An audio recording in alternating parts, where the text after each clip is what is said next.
Hi there. All right, I am laying out a newspaper, the Lynchburg Times. Now what I'm going to do is I'm going to join it from my other computer, share my screen.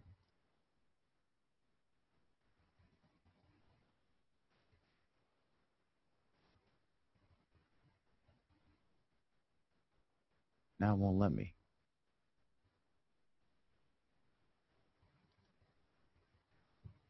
Let me before.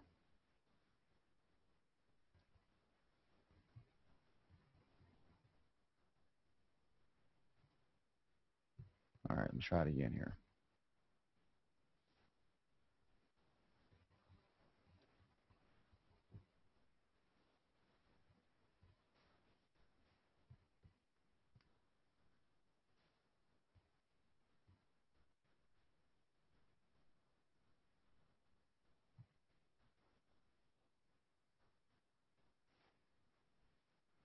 Join the Hangout. I agree.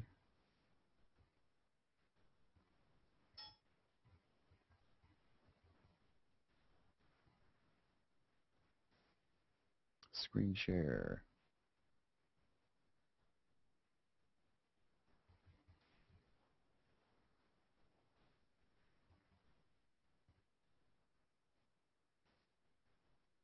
All right, here we go.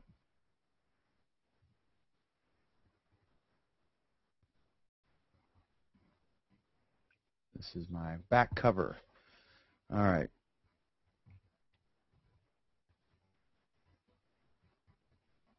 Let me invite some folks.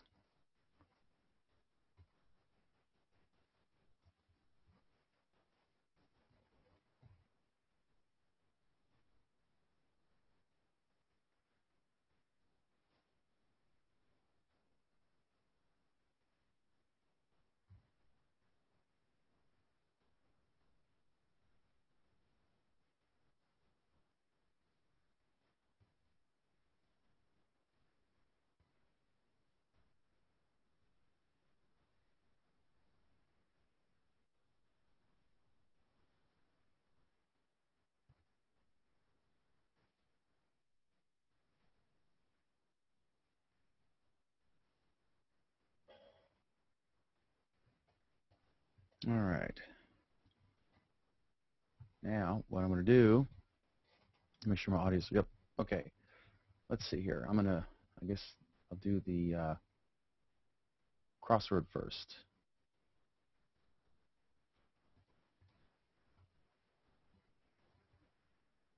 I'll wait for folks to come in. And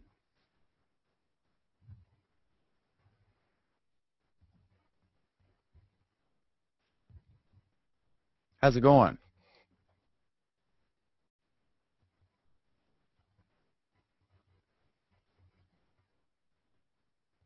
I'm laying out a newspaper.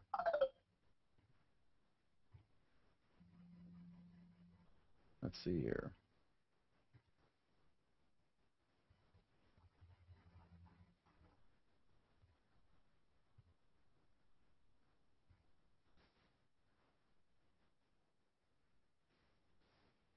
I'm going to pull in the features, all the text. Need the super X word.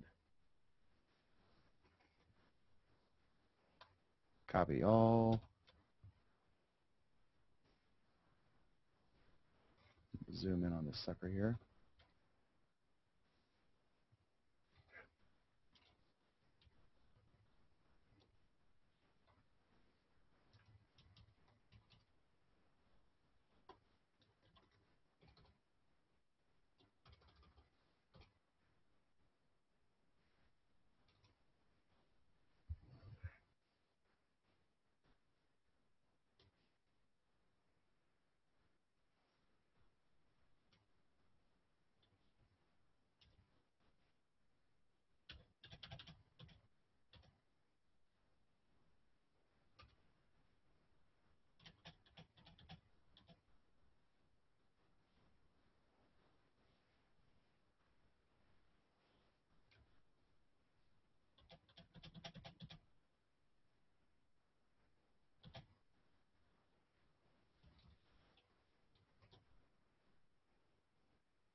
Pretty.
Mike, what's going on, buddy?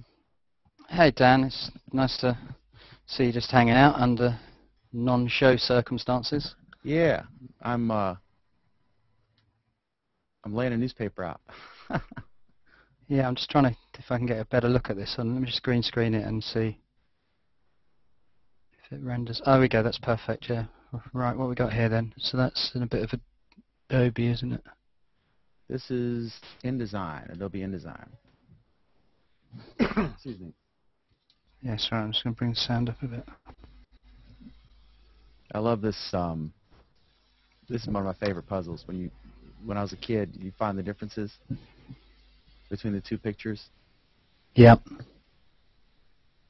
The one on the bottom's not logged on to Google Plus, I think, isn't it?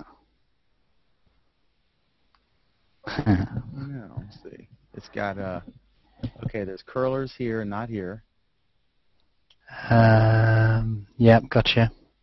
and then Are you drawing it as you're going, or are you just asking us to solve it? oh no, I'm just looking at it. I always look Yeah. at them. Okay, there's this. This is missing down here, and her Yeah. socks are different. Yeah. The little thing over the doll's head. You got that bigger and Yeah. smaller. That's 3. Oh, How many The are blind, there? the blind at the back, or the washing line, or whatever it's called, the pulley. Yeah. hello, guys. Hey Hey, Sheila, Marcella. we're doing Spot the Difference. Oh, on On air. Yeah. air, Spot the Difference. See, people can cheat now. They can beat the puzzle.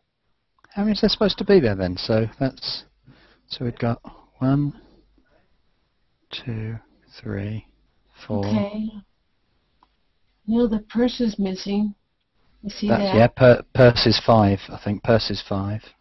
Oh, How okay. many? And the curlers. Yeah, the Yeah. curlers and the How many- clothesline. Let me how see, many- are there? 4. There's 6. Yeah. There's 6 is there, so we need 1 more. Oh, the carriage is Um, different.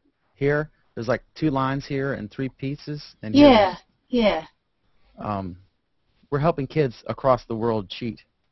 Yeah, got it. There's your 6, isn't it? Yeah. I better 6 stop. I differences, can't yeah. imagine the copyright violations I'm doing there. Let's see here. So this goes out here. Let's put these suckers in. Oh, you're laying out the Lynch Times newspaper? Yeah, Lynchburg Times comes out Thursday. I just thought, why not do a hangout and people can talk to me or whatever. Mm. How you guys doing? Not so Yeah. bad. Yeah, I'm doing it. You were in London once, weren't you, Dan? Yeah. I've just got followed back today by the Guardian UK, Oh, that's Which is- awesome. which is kind of interesting because it's always one of those things we're on air, aren't we? So I can't say too much. So. Tell me your secrets. Well, no, but I will say in terms of a Google thing, and that is that I can now see how many people are in that circle because I'm in it.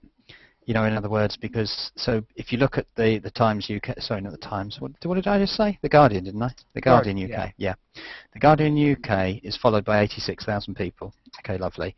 And that's it. When you look on the profile, it's got, thumbnail and then 86. But now that I'm in the circle, it tells me who's in the circle and how many people it follows, which is interesting. Oh, I don't know if I follow them or not. I love any news sources because I'm a news guy.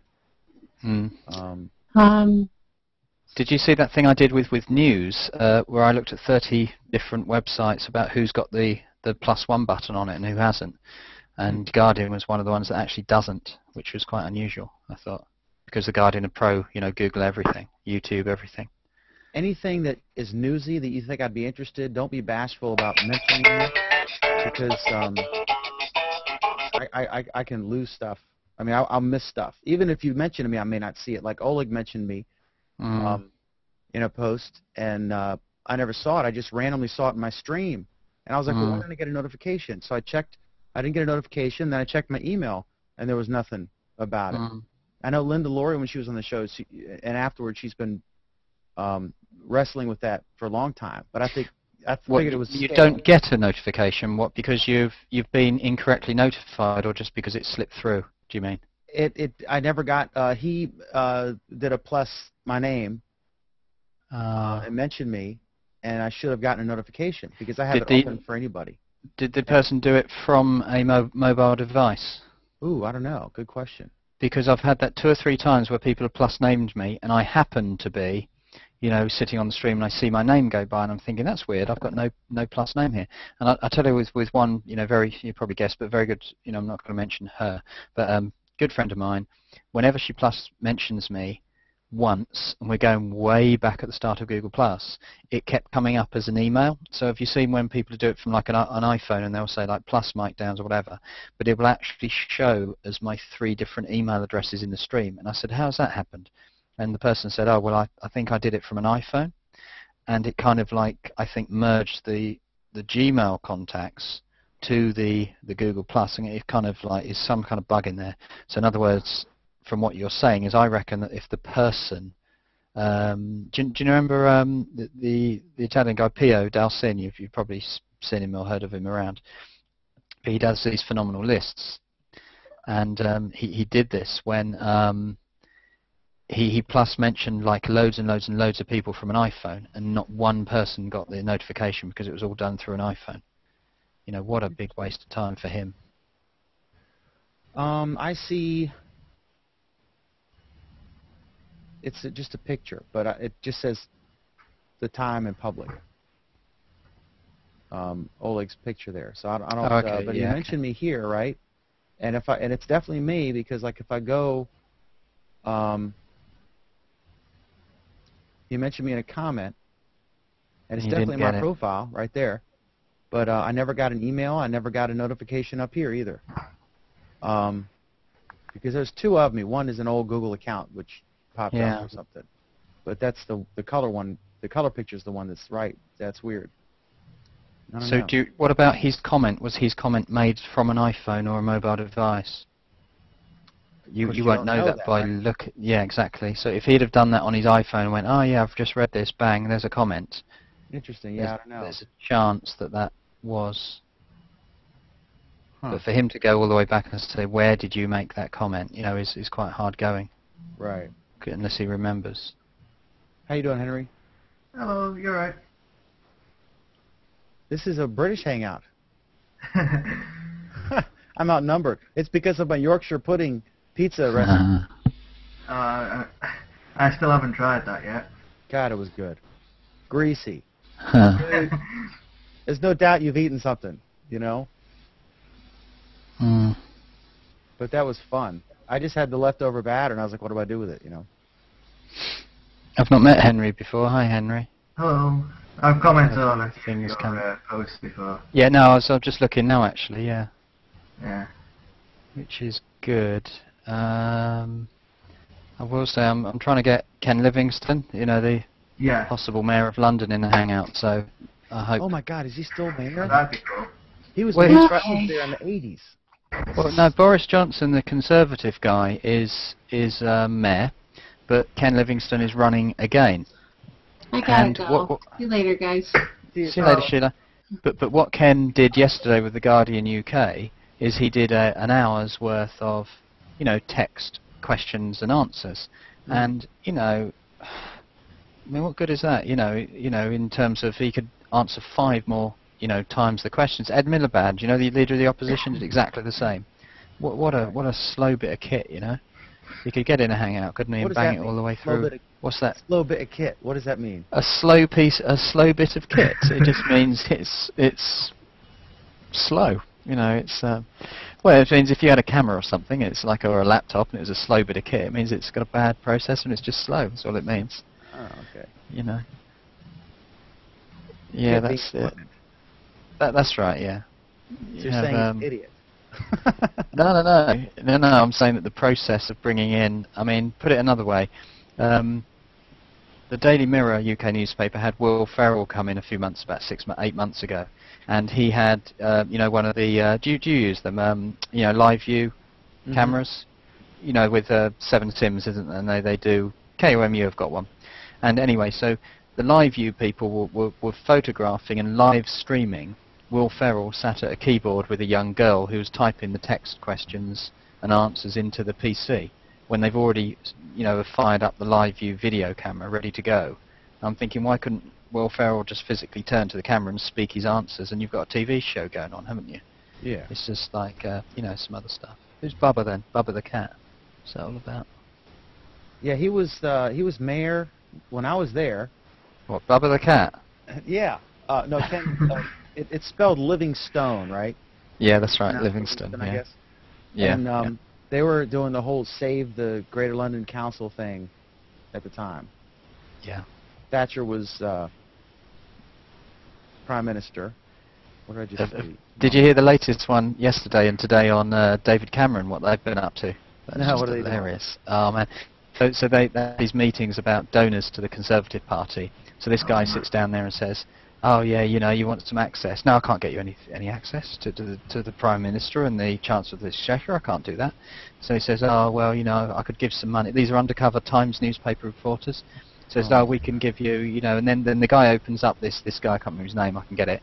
So he goes, oh, yeah, 200 grand, 250 grand, you know, that's Premier League access, that is. I can get you, for that, I can get you dinner with David Cameron in his private flat, maybe with George Osborne thrown in, and you can ask him and them virtually any question you like. And this was all recorded, really good quality, undercover.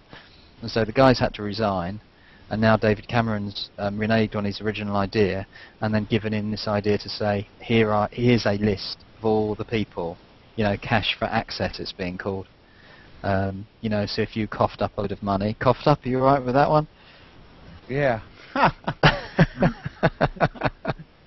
I'm a Yank, but I'm not too slow. No, you said you were in, where did you tell me? Not Potter's Green, you said you lived in London somewhere. I actually lived in two places. One was on Abbey Road in a flat literally next door to EMI. And then we lived in Swiss Cottage. Swiss Cottage, that's the one you told me, yeah. Northwest 8 to Swiss Cottage. We were in my dad worked at the U.S. Embassy, and so we were in a very expensive but tiny apartment when we first went there. It was like a temporary quarters type place, and then they got us a bigger place in Swiss Cottage. But Northwest 8's ridiculously expensive. But it was cool because the famous crosswalk from the Beatles album was right there. Yeah, I was just about to say that, yeah. I used to go every day to go to school or to go to the tube. I would walk on that crosswalk after the tourists were done posing for their pictures. It's neat for an American because you see all those fun road signs like Piccadilly Circus and Penny Lane. You know, they're real. They're streets. Absolutely, yeah. It's good fun, isn't it, down there? And the guy used to the guy who sold the newspapers. For anyone watching in England, there's newspaper vendors just all over the place, or there were, and I was there in the late '80s, right? And the guy, they'd sell newspapers and cigarettes, and he said, yeah, they were nice lads, the Beatles. You know, I used to sell them fags. You know, they'd come in between recording cigarettes, and but yeah, it was awesome. I remember the guy selling the Weekly Standard or this Evening Standard, with their wild headlines in the front and stuff. And I don't know how much it's. I mean, I'm sure it's changed in some ways. It stayed the same in other ways. I actually heard. I posted about it a week or so ago about 3 brand new newspapers, print newspapers, starting up in the UK. And I thought that's absolutely unheard of, you know, compared to what's going on. So I hope they're a success, but no, because the London Standard went free, didn't it? Which they turned around, and I think they're making a profit now for giving it away free. Is it working for them? Yeah, I think it was posted about 3 or 4 months ago that they were doing okay. I thought. You know, I mean, it's all my papers are free, and we survive on advertising. But I don't know why they all break their content out online in a separate product. I just I put the whole PDF up, and you know, you can read my paper, and I save money. You know, because I don't have to print that paper you're reading online, but I'm not trying to sell it. You know, why would you give away a product? Have you got the analytics to say who actually physically thumbs through that PDF? It's not much. It's like Warren County Report is. This paper's the biggest. I think I forget how many we print. It's like probably 35,000 readers or something. And then, I don't know. It would be in the hundreds. We'll put out 16,000 copies. Almost all of them will get picked up in print, and then maybe a few hundred will read it online because it's everywhere free. But I see all these newspapers are trying to sell a product, and then they break their content out in a separate product online, and then they wonder why no one's buying the newspaper anymore, and they screw over their print advertisers in the process. I say if you're going to give it away, just put it up online and let them look through the whole paper, and if you buy an ad for Mike Downs Consulting on page 6, online you're still on page 6. I'm not cheating you, you know?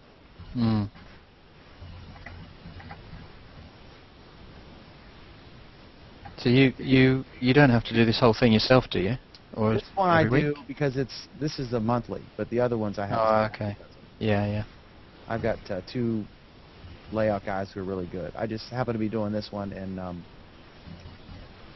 I don't do it that often, so I thought I'd just do it. No, it's good. It makes a change, doesn't it? Different, less pressure. Less pressure than Alan and Oleg.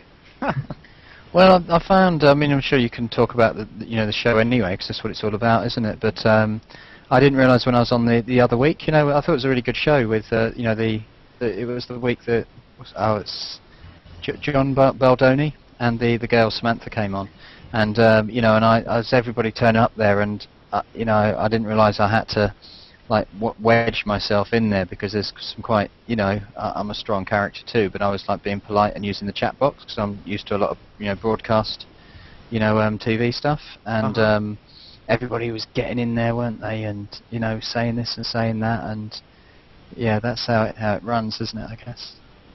Yeah, that was one of my favourite shows, because I've been watching for a fair few weeks, the Google Plus weeks, but that was definitely one of my favourite shows that week.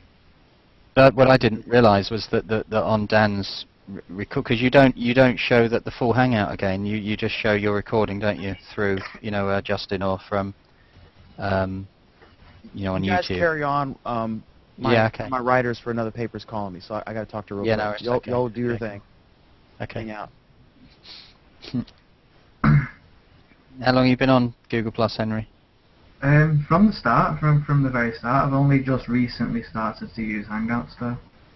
Well, that's the thing. I mean, I was just saying to Dan there, and I know this is public and everything else, very much on air, but I think it does take it out of you, especially the angle that you're working, and certainly, which is really handy talking to you directly about it. And for that reason, I do hope, there's loads of people watching this late at night, and that is, what's going to happen in the UK. Yeah. It's a phenomenal piece of kit, and there's loads of people in the UK, and they're kind of using it, but are they using it in private, or are they a little bit of Hangouts? Because the US have been amazingly kind to me. I've mainly used it as a replacement for Skype. Right. Just because I'm at university, so I live away from home, so I Skype with my parents all the time. And it's literally, I've just told my mum, hey, here's a Google account, log in with this account number, and I'll hang out with you every now and then. And then last week, I joined the Google Plus Week Hangout after show thing, so I had a conversation with these guys, which was really interesting. And so that's my first public introduction to Hangouts. I really like it because the docs, the docs integration, which is really useful for me for being in uni, because we do a lot of group work and stuff. I reckon with if a similar kind of adoption rate gets up with Google Plus to Facebook, then that docs feature is going to get used to no end with uni students. Well, we use docs all the time, and have done, which is just brilliant. I think I'm not a fan of having the docs inside Hangout here. I can't see any reason for that at all. The only reason I can see, only because it takes up space, and I'd rather, I don't know if you've read how I work, but I normally have my Hangout to a fifth, maybe maximum of a third on the right hand side of my screen. I've got a 17-inch laptop here, and then I just use a load of tabs on the left. So once you're logged in, if you know the person you're working with, as you well know, and it's you're Gmailed up, then you can have it anywhere. I think you can use a shared document with somebody in a Hangout, perhaps who you don't know so well, and you don't hold the emails, and it's shared, and therefore it's inside. What I think people don't realise, and a couple of TV, or certainly one TV station did this, and they had 4 sets of Gmails, just for 2 people. So it was like my private one, and then you got to decide to have one, because there was, it just absolutely. I didn't realise. I looked at the other day in my docs, and there's loads of documents in there. That people have just given you this and given you that, and you've opened one and you've shared something else, and bang, there's hundreds of things. And if you go over to a different account, because although I've got quite a few different Gmails, I very much know which is my main one. I'm not talking about sub-pages off of Google+, I'm talking about straight Gmails. Yeah. So, and things like that. But no, I think the screen share is very, very powerful because it's so quick. Look at what Dan's doing here. It's like pretty good quality, isn't it? If I need to, rather than describe how to do something on a computer, if I need to, it's just so easy. Just jump in this Hangout and I'll show you exactly what to do. You can just show people rather than explain.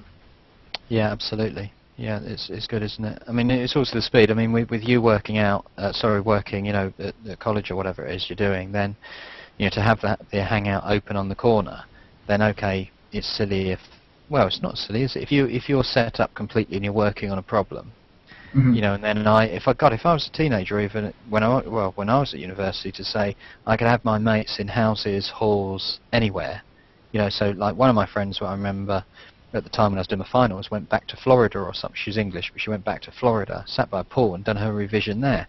Now, if that was the case, and we're all dotted halfway across the country, yet we've got a Hangout open and we're just studying together in a group, you can see each other when you want to, you can hear each other all the time, and you met up, that'd be amazing, wouldn't it? I mean, God, how much learning could go on there? I know, exactly. It's an amazing learning tool if more people used it. Well, I think that's a red herring. I wouldn't get too. I mean, part of Dan's show and everything else, it's killing me. And I say, I'm always conscious that this isn't on air. But my argument at the moment is to say that people like Google Plus Week, and I do like it, but it's a very technical argument. In my view, it's got to start looking at the social argument and the people argument, not the what Scoble's posted. In my view, what he said here and what he said there, and these technical things, about whether there's a button there or whether there isn't a button. I'm talking about what people see. So if they go into Google Plus and they say, right, I'm either going to go in public, or I'm going to put people in just one circle, then what you pretty much invented is Twitter again, which is just inside GG+.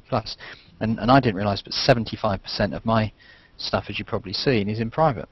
Now, I didn't know that until I looked at it, because I just thought it was if anything, I thought it was 95% public, but it turned out that I would spend a lot of limited posts to people, and a lot of limited stuff that I just could not get out in the open. And then I realised that people were saying to me, oh, are you still at Google Plus? I was like, yeah, like all the time. But they were private Hangouts, they are. And that 75% is not included with the Hangouts. So if I was talking, like this is a limited Hangout we're in, even though it's going in a public stream, I presume that Dan's sent the invites out to a limit. I think it's extended circles, I think. Let me just, I have to go to bed in a minute. It's like, I didn't realise I was going to stay out this long. Do you know Stephanie Cruz from Sacramento? No, I don't think so. I'll give you her. She's just done a little promo thing. Sorry, I haven't got the chat box open. I'll just open it up. Alright. There you go. That's her post that she's done. She does it from an iPad, but so I've turned the sound down. Let me just.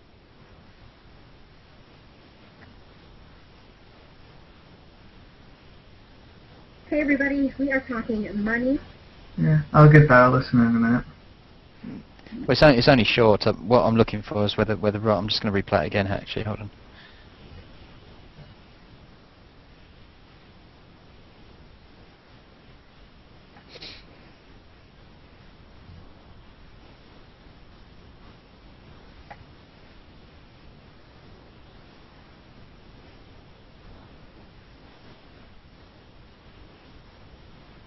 She needs to flatten the zoom on that iPad. Well, if you use a wide angle, it makes her face look too round. Yeah. I have to tell her that. Because if she goes close to the camera, she'll find it'll balloon her chin out and her nose. Like wide angle shots. Yeah. But the reason I'm mentioning this is hilarious. Let me show you this one, because there's a guy who works at the station called Ron Lopez, and the first time I saw him, I was like, you've got to get this guy out of the shot. I don't know which one, but he's so hilarious. Is it this one? Was it yesterday's one? Hold on, let me just if it's the right one, I will share it with you. Hold on.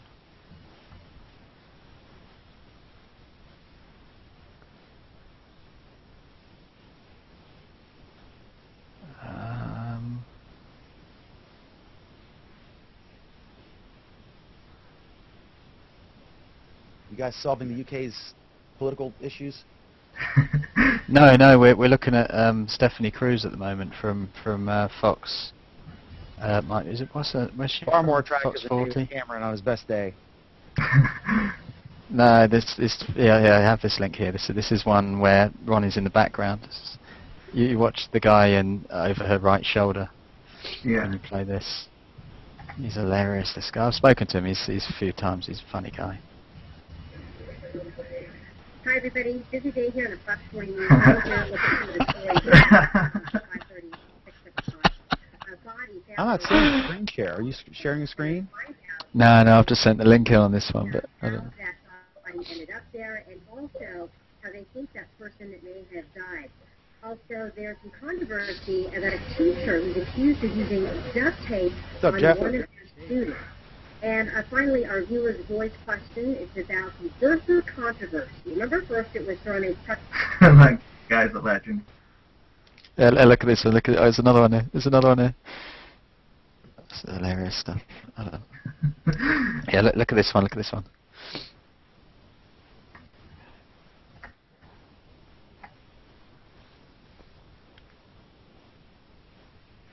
Hey, everybody, it continues to be a rainy week in Sacramento. Happy Friday to all of you. And waiting in line for days to get... What do you? I don't get it. How can he see it? I'll just send him the link Oh, okay. in the chat box. What would you... Yeah, that guy's a legend.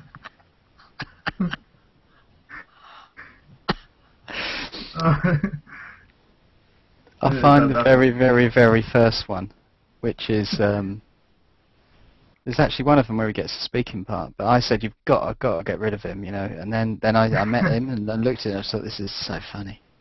It's too funny to get rid of. It's the very, very first one. There's one actually here where she's actually hanging out inside the dressing room to get out of the way. There's two actually of those.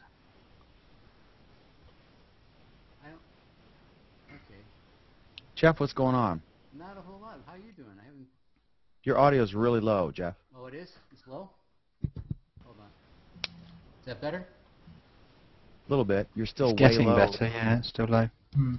You might be okay now. What do you think? Yeah, you're good. Yeah. All right. Did you see my post in the Telestream forum? Oh, about Manicam? Yeah. Yeah, but you can't get it to... Yeah, you have to... That's a screen capture, right? Not a virtual camera thing. What's the difference, though? Oh, the virtual camera goes directly into the Hangout. You don't need Manicam. It would go directly from... It would be another streaming source. You would just say virtual camera, and then you would use that as your Hangout. He told me... Do you see that one post he said that the elves are working? Yeah. I didn't know if he was referring to us in the comment thread or if he was saying, like, it's coming, but I can't say anything. It's, you know, he always says that. Craig isn't, he doesn't work for Telestream. He's a contract employee. So, yeah, I'm just, you know. It frustrates me to no end when he says, like, send in the form. Like, why can't they read their own damn form? Yeah, I agree with you on that. Come on, you know. You tend to believe that this is their forum. You know, they own it, and he's just a contract employee to kind of watch over it. And I mean, it's not a good metric. I mean, you could have someone say like, "Hey, we should have this feature," and 75 people weigh in, and only one sends the form in. Oh yeah, most and then definitely. Another topic comes up and 2 people weigh in and both send in the form. So they're Right. getting a artificially weighted view on something. All the time. And then with my problem with the audio, I mean, I specifically bought the Intensity Pro card because they quote-unquote support it. And then... yeah, it worked before, and now it doesn't work, right? No, it does. The analog audio inputs don't work with Wirecast in the current version, but they work in the old version. Yeah. And but they work in other stuff. Right. And so I'm convinced it's not my drivers or anything. It's Wirecast. Something's wrong, and I'm using Windows, and Eric emailed support, and his response was, "Oh well, I use it with it works fine on my Mac." It's like, okay, great. That's very helpful. Yeah. But I bought it specifically. Oh, we support it now. Okay, they don't support it. If you have a problem, you're screwed.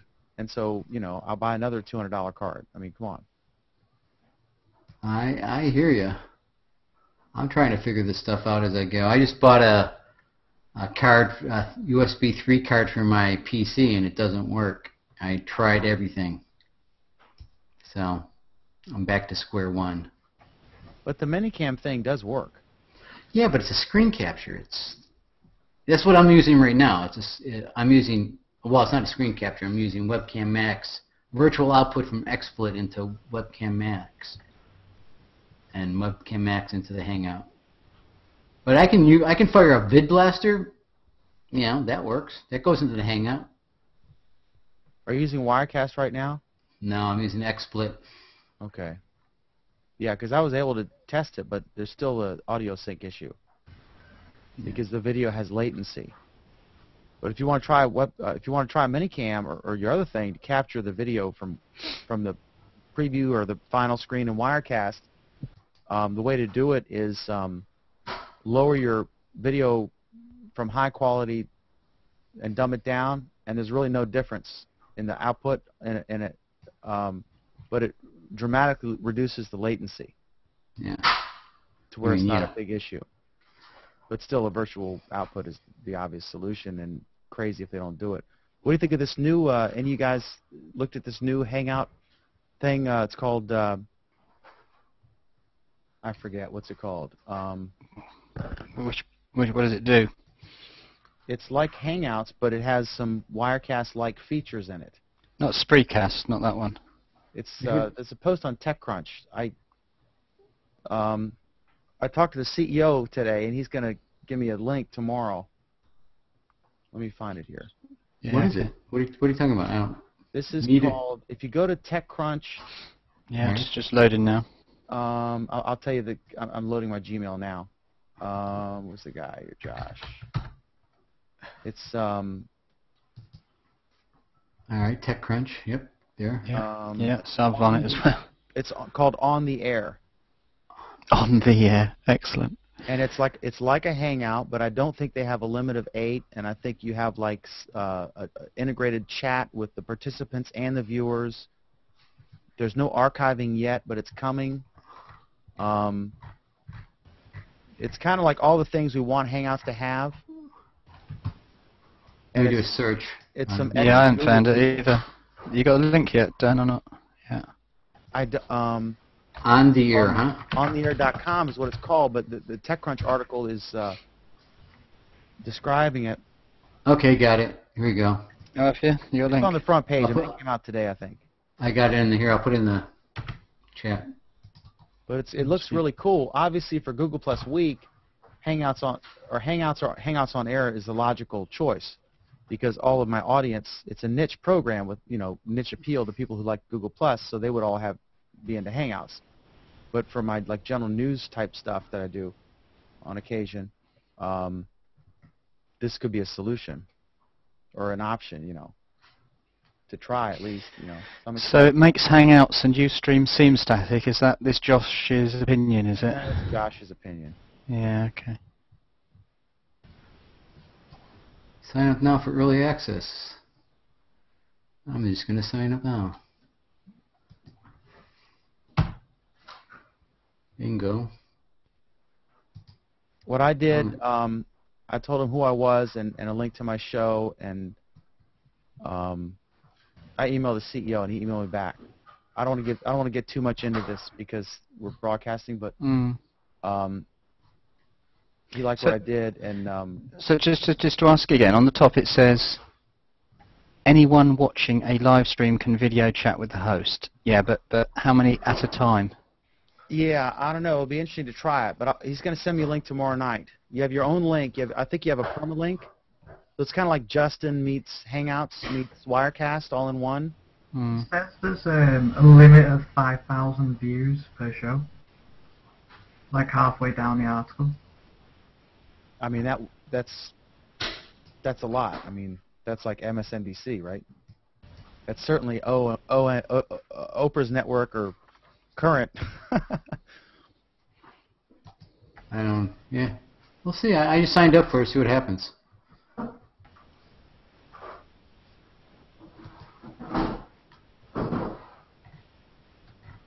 Look who's already on. Will Smith, Will Smith? CEO Euclid. Oh, there are two. He's almost as famous as the other Will Smith. Yeah, exactly. Well, we'll see what happens. I mean, because at Hangouts, I'm like a broken record during the Google Plus week. You know, I keep on saying Hangout, Hangout, Hangout, best feature, and Oh, it is. I'm not sure that it is anymore. I'm not so sure it is, you know. I mean, there's something else, or it's just... No, I think that the overall picture is something like, you know, Search plus your world, and the thing without, you know, that getting into it is this whole thing of, you know, searching for stuff, and you're actually searching your own friends and people who know stuff, and I think that would be the big thing. Hangout, I think, will just be yeah, it's there. Are you like it's like me? I think I'm hung out. You know, I've been hanging out for 8 months. I think I've just had enough of it. You know, the same voices. Hangouts are great, but Yeah, if you're camera shy. that's how we met. I mean, none of the four of us have ever met in real life.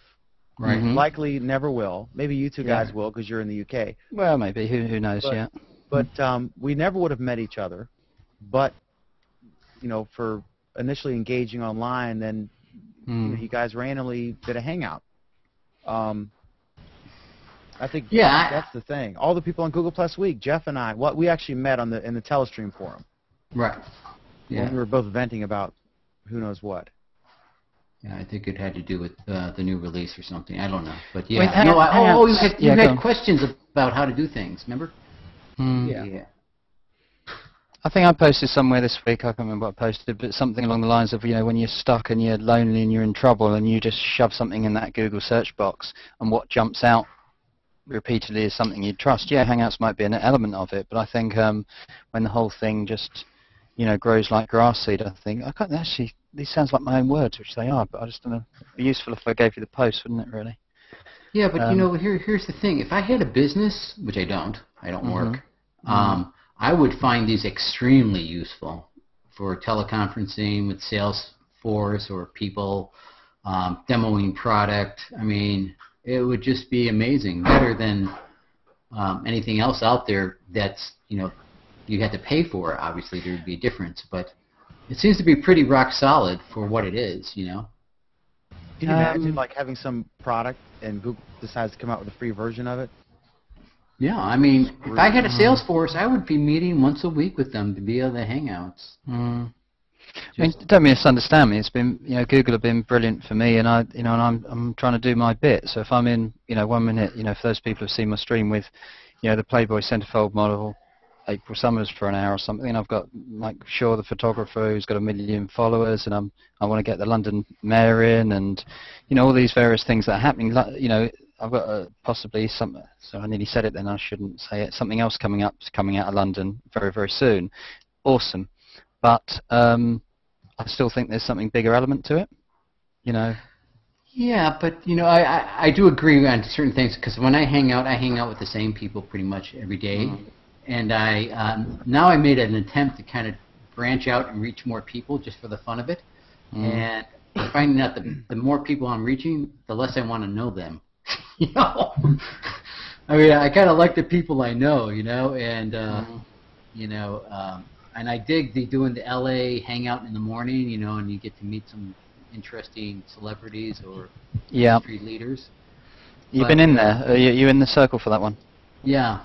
Yeah. Okay. I'm Cool. usually in on that almost every day, pretty much. Well, I feel, you know, about it in that, you know, I haven't been in there every day recently for the last 10 days because I'm watching or I'm doing something, but I'm thinking, Right. yeah, the same people are in, and you know, as much as I do, you know, like love Maria and Shaka, I'm thinking, do I really want to go back in there again, you know, and things. But then again, out of nowhere today, TV station in Little Rock, Arkansas, you know, Right, started saw to that. hang out, and so yeah, and so bingo, you know, there's some new people, some fresh people to see, and how we're going to do this, you know. Yeah, but the only thing I'm finding out is like those other newscasts, except for Sarah Hill, they're not very interactive. You know, it's really just watching them work and then them briefly coming in to say, oh, okay, I got to do this, versus someone who kind of gets it that it's a community type thing and building something around it is totally different. And that's why I like the LA show, because they do both. You know, they do the, you know. No, which is awesome. But then again, if they, you know, and I think, you know, Maria's a brilliant, you know, as Shaka is, you know, personality. But if they didn't have those guests to wheel in, then what format? But now, you know, talking openly about it, you know, if Dan doesn't mind us hijacking the Hangout for 2 seconds, then, you know, to go to the next level, they started to hang out with the anchors on air after Maria's show, which was sort of the lunchtime, you know, with Jeff Michaels and Lisa Breckenridge. Right. Now, that laptop, in my opinion, has got to the corner of the desk, and that's as far as it's got. What it isn't doing is actually really engaging the people in the Hangout. Now, Sarah was brilliant at that from back in the early days with No Pressure in July, August time, because the people in the Hangout, as she clearly says a million times, you know, that, you know, she was listening to them. She was really deeply listening to them, and still does now. You know, me, very much so. Me and me being one of them. Although I don't, you know, visit. I can't talk about that. You know, I was. Me and Sarah have got very, very close with certain things that we've worked on. So therefore, what I'm saying is that listening to that. But if other people aren't going to the next stage and saying, do you know what? I know there's, you know, something going on with a certain, you know, Los Angeles downtown crime scene. People in the Hangout, you know, have got access to Google, access to all these news-making, you know, tools. What do you know? Exactly. Yeah, right. And they're not doing it. They're not coming in. They're not doing that. Yeah, and I got to say that, yeah, you know, Brett from NBC 11. Yeah, Brett Cannon. Yeah. Yeah, you know, he has an interesting idea which they haven't implemented yet. Is, you know, doing a Google Hangout of experts, kind of having a discussion about something, and then including that into the newscast at one point. And I think that's a wonderful way of doing it. You know, you dovetail on some experience out there, and you add it in. You know, and but Melissa Carlson does that with her. Have you been on her show in Reno? No, I haven't. Because when you go on to Melissa, well, actually, she does two things. She does a webcast, which is, you know, at 11 a.m. I think it is, and then she goes on live broadcast at 12 noon. But with the 11 a.m. webcast for 20 minutes, she has about 8 or 9 of us or 7 of us in the room. But she will let us bounce off of each other, you know, which is as opposed to the question, answer, be quiet sort of thing. You know, and then that's quite a cool thing. But to actually, for an anchor to turn round and just step back just for literally even for 15 seconds and say, you know, talk about it. What do you think? You know, then that's pretty cool. You know. Yeah. What I was thinking of, you know, personally is like, you know, say like our like NBC 11, which is our local station here for the Bay Area, right? There's lots of interesting little, you know, localized topics that they could reach out to the community and use this as a wonderful platform to do that, to get input, have a discussion about a certain topic like, you know, high-speed rail, you know, not hearing experts, but just regular people who have an opinion on it. And each one was topical for that, you know, event for the week or whatever that is. And I think something like that would really, you know, it's kind of like almost like an editorial page of a newspaper, but more real. Here's the thing, is that the news stations like that, and when I say like that, every single one of them, I've not met one news station yet who's turned around to me and said, we're opening a Hangout, it's a worldwide platform, anybody can join, like anywhere in the world, and we are happy with that. Now, Sarah was at the start of the day, fair enough, and now people are saying, you know, whether they're in, you know, Seattle, Sacramento, Reno, our news people, you know, want locals. Now, at the moment, you know, I said this to somebody the other, you know, I forget we're still on air, so I won't mention anybody, said to somebody the other day, and they said, yes, we would like more locals, but it isn't a real problem, where other people have said it's a huge problem. Now the thing is that if you're doing a very, very localized story, getting those, locals in, but see, picket fencing and stopping the rest, it's a gimmick. Once you get the locals, it's content you can use. But who cares if me in Virginia or you in the UK on a regular basis, the locals don't want that. I mean, that's what NBC and the BBC are for. They want local engagement, and it's still a niche product. I mean, look at the metrics. Even the rosiest metrics, it's a niche product, but it's growing. And like you said, Search Plus Your World and things like that are going to just make the natural progression to have similar to what Facebook has in their comments. Like on TechCrunch, you have to log in with Facebook to comment. Although I think in the UK version of TechCrunch, they use Discuss, or some of the other other sites like the gadget one that they have, they'll use Discuss. But yeah, I mean, who cares what I think over there? You know what I mean? Yeah. On a local story. And here in the Bay Area, there's there's so many different controversies going on at the same time. All they have to do is reach out to one person who will, kind of build the discussion group. They could be vetted pretty easily, and it's a low-cost way of, interviewing and getting a story out, in a fast manner. I kind of like the idea. I don't know why they don't do that. But we both know if Facebook, I hope Oleg's not watching, we both know that if Facebook had a Hangouts, that they would have more local engagement. Oh, yeah, of course. But still, I mean, it's great that they're using it. But is it not the topic matter though? Because if you did have like a localized story, like somebody said, oh, it was snowing the other day, and they wanted locals in the Hangout to physically show there was snow in their garden or on their yard or something. And that's literally what it was. Most people don't want to join a Hangout. They're scared.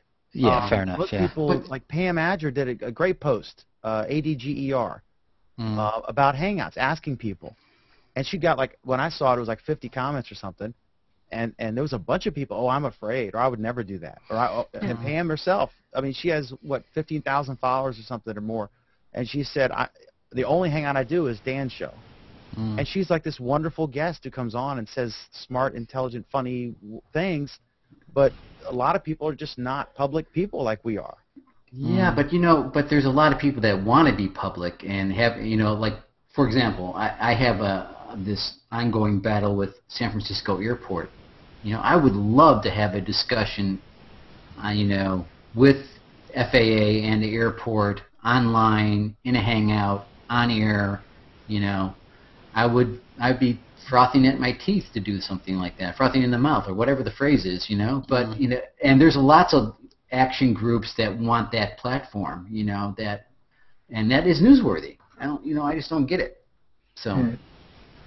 Well, I'm a bit camera shy myself. But, this is only the second Hangout I've really actually been a public involvement, and I think most people are like that. Most people are very camera shy and would be quite nervous about joining in a public forum like this.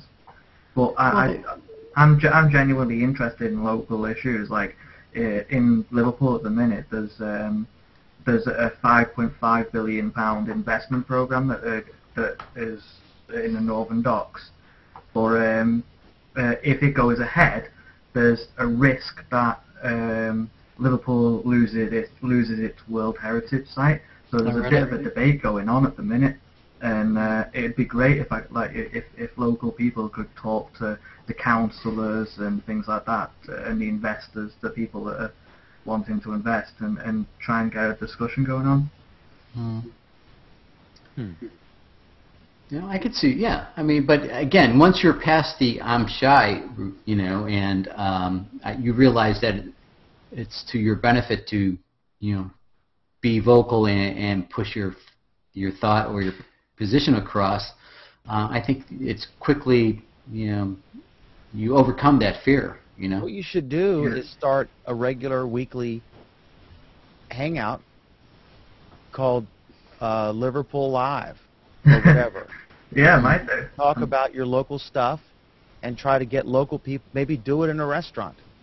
Just do it for free, think like I that's do a good Google Plus idea, Week. actually. I mean, I make my money from newspapers. I don't make any money from Google Plus Week, and we get, you know, a pretty large number of viewers.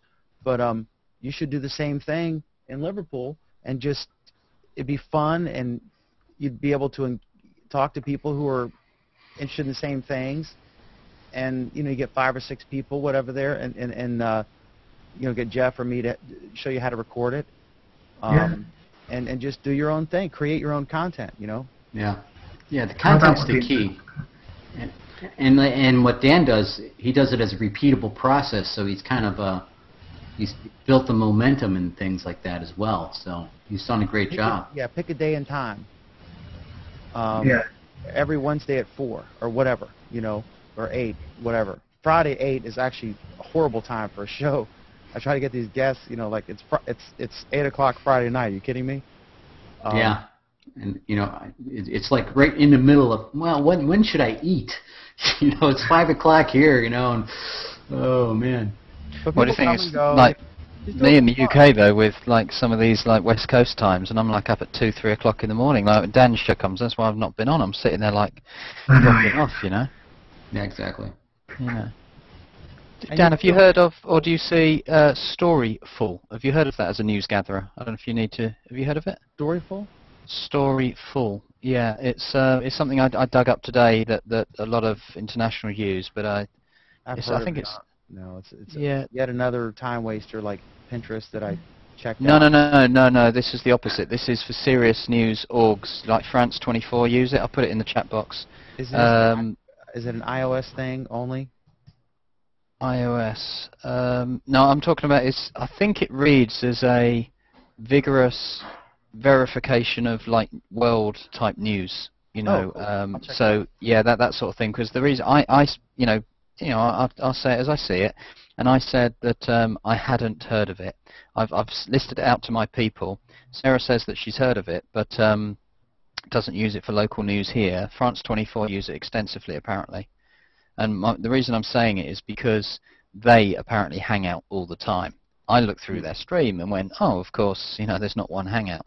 So in other words, you know, it's very much behind closed doors. So there's a lot of stuff going down that we don't know about because it's in private.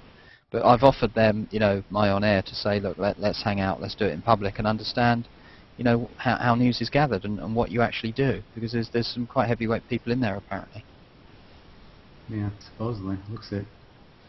Well, for me, from all of those big pictures and all that big text on there, I'm thinking I don't understand it, I don't really get it, because it's not telling me anything. I need, you know, like a couple of Wikipedia-like paragraphs to tell me what's going on. I know there's an about on there and everything, but it's, you know, I'm not criticizing it, I'm just saying, you know, I've been, you know, a teacher for a long time, and I can read text and understand things, and I don't find there's a lot of solid information there for me. But like the Associated Press, you know, a lot of it is that they will not give out publicly because they're paying subscriptions, of course, from, you know, news providers to actually give it to them first, so the, you know, the newspaper or TV station can air it first. Yeah. It says it's got pro journalists. You know, apparently they've got a gazillion, like, you know, Google Maps and all sorts of stuff in the background verifying where these bits of news are coming out of. Yeah, but it's not like you said, you know, it's not very friendly. Well, the website isn't. I don't. Well, that's what me and you sitting in a public hangout would turn around and say, you know, what's this all about? You know, is it really? I don't know. Do I get it? Or even if it might not even be for us. Perhaps it's actually given out to, you know, the TV stations and the newspapers to actually gather. But again, I've not heard of it. I'll say it as I see it. But apparently those in the journalism industry do know about it and do use it. But again, how big is it? Honestly, don't know.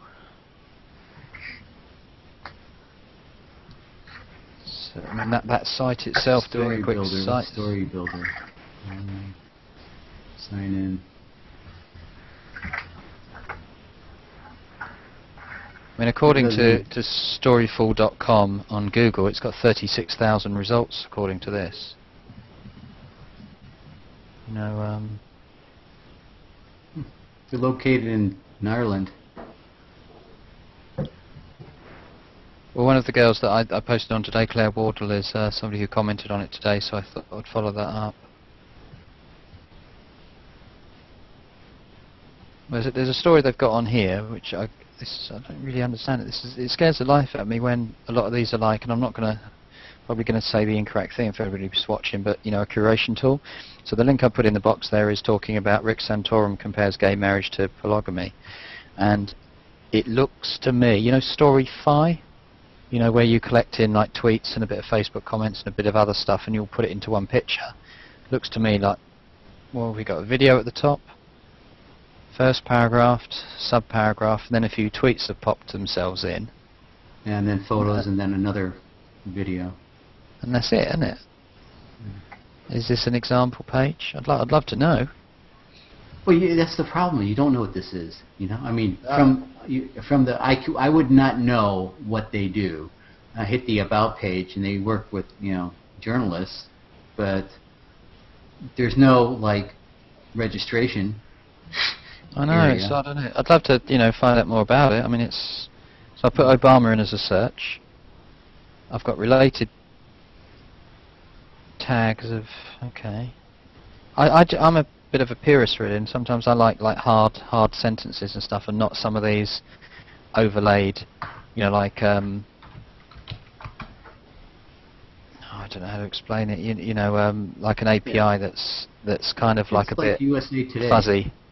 Yeah. Yeah. You know, it's colorful. But like you said, I followed your lead and typed in Obama and then looked it up, and it was just like, yeah, there's no information. There's no real news. You know. Well, I've got this one down here. Karachi closes down for day of when, you know, Obama does a surprise visit. What am I supposed to be looking at? There's nothing there. Oh, here we go. So I've now got well, they're YouTubes for a start. So. Yeah.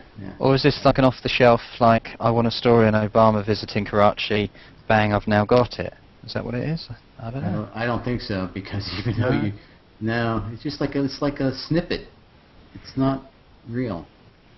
I think you've got to subscribe to it, or probably, or something. I don't know. Nor do I, but that's something to find out. So Dan, is that your actual office room area? And then you put the green screen behind you? Is that the deal? Yeah, I've got the green screen behind, and then I put a brown thing up when I'm not doing chroma. Okay. I'm in the same spot as usual. Yeah, I can tell by the mic, yeah.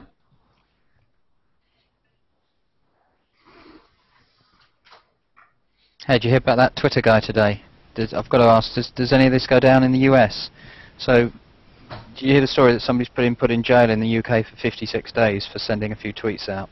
Tell me about that. And if I'm not on camera, I've got my speaker on, I can still hear you. I'm multitasking. Yeah, okay. What was the deal on that? Right, the deal was on the 17th of March, there was a guy called Fabrice Muamba, who's a footballer for Tottenham Hotspur in London, and he collapsed very badly on 41 minutes into the football game. And that was that. And he had a heart attack. It turned out everybody's like, you know, emotional about it, and it's awful. So 21-year-old Liam Stacey in Swansea, was he, Henry? Something like that? I think that was it, yeah. Supposedly, he is now... Okay, so what happened over a 4-hour period, and people forget this, is that he made a load of tweets, which were described as racist in origin. And that was that. And then it turns out after the 4 hours, and Stan Collymore, who's an ex-footballer, you know, a public figure, got involved.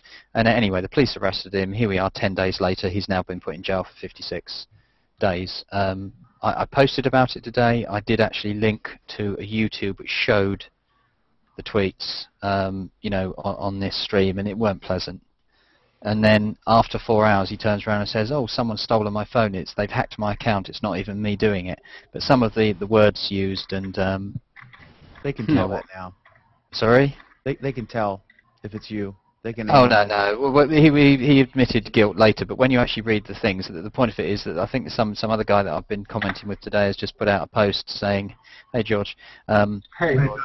about certain things, but the thing is this freedom of speech like denial, or is, you know, racial hatred like this? And when you see some of the stuff he's written against, particularly, should we say, telling very explicitly what he is going to do or should be done with somebody else's mother and all this sort of stuff, you know,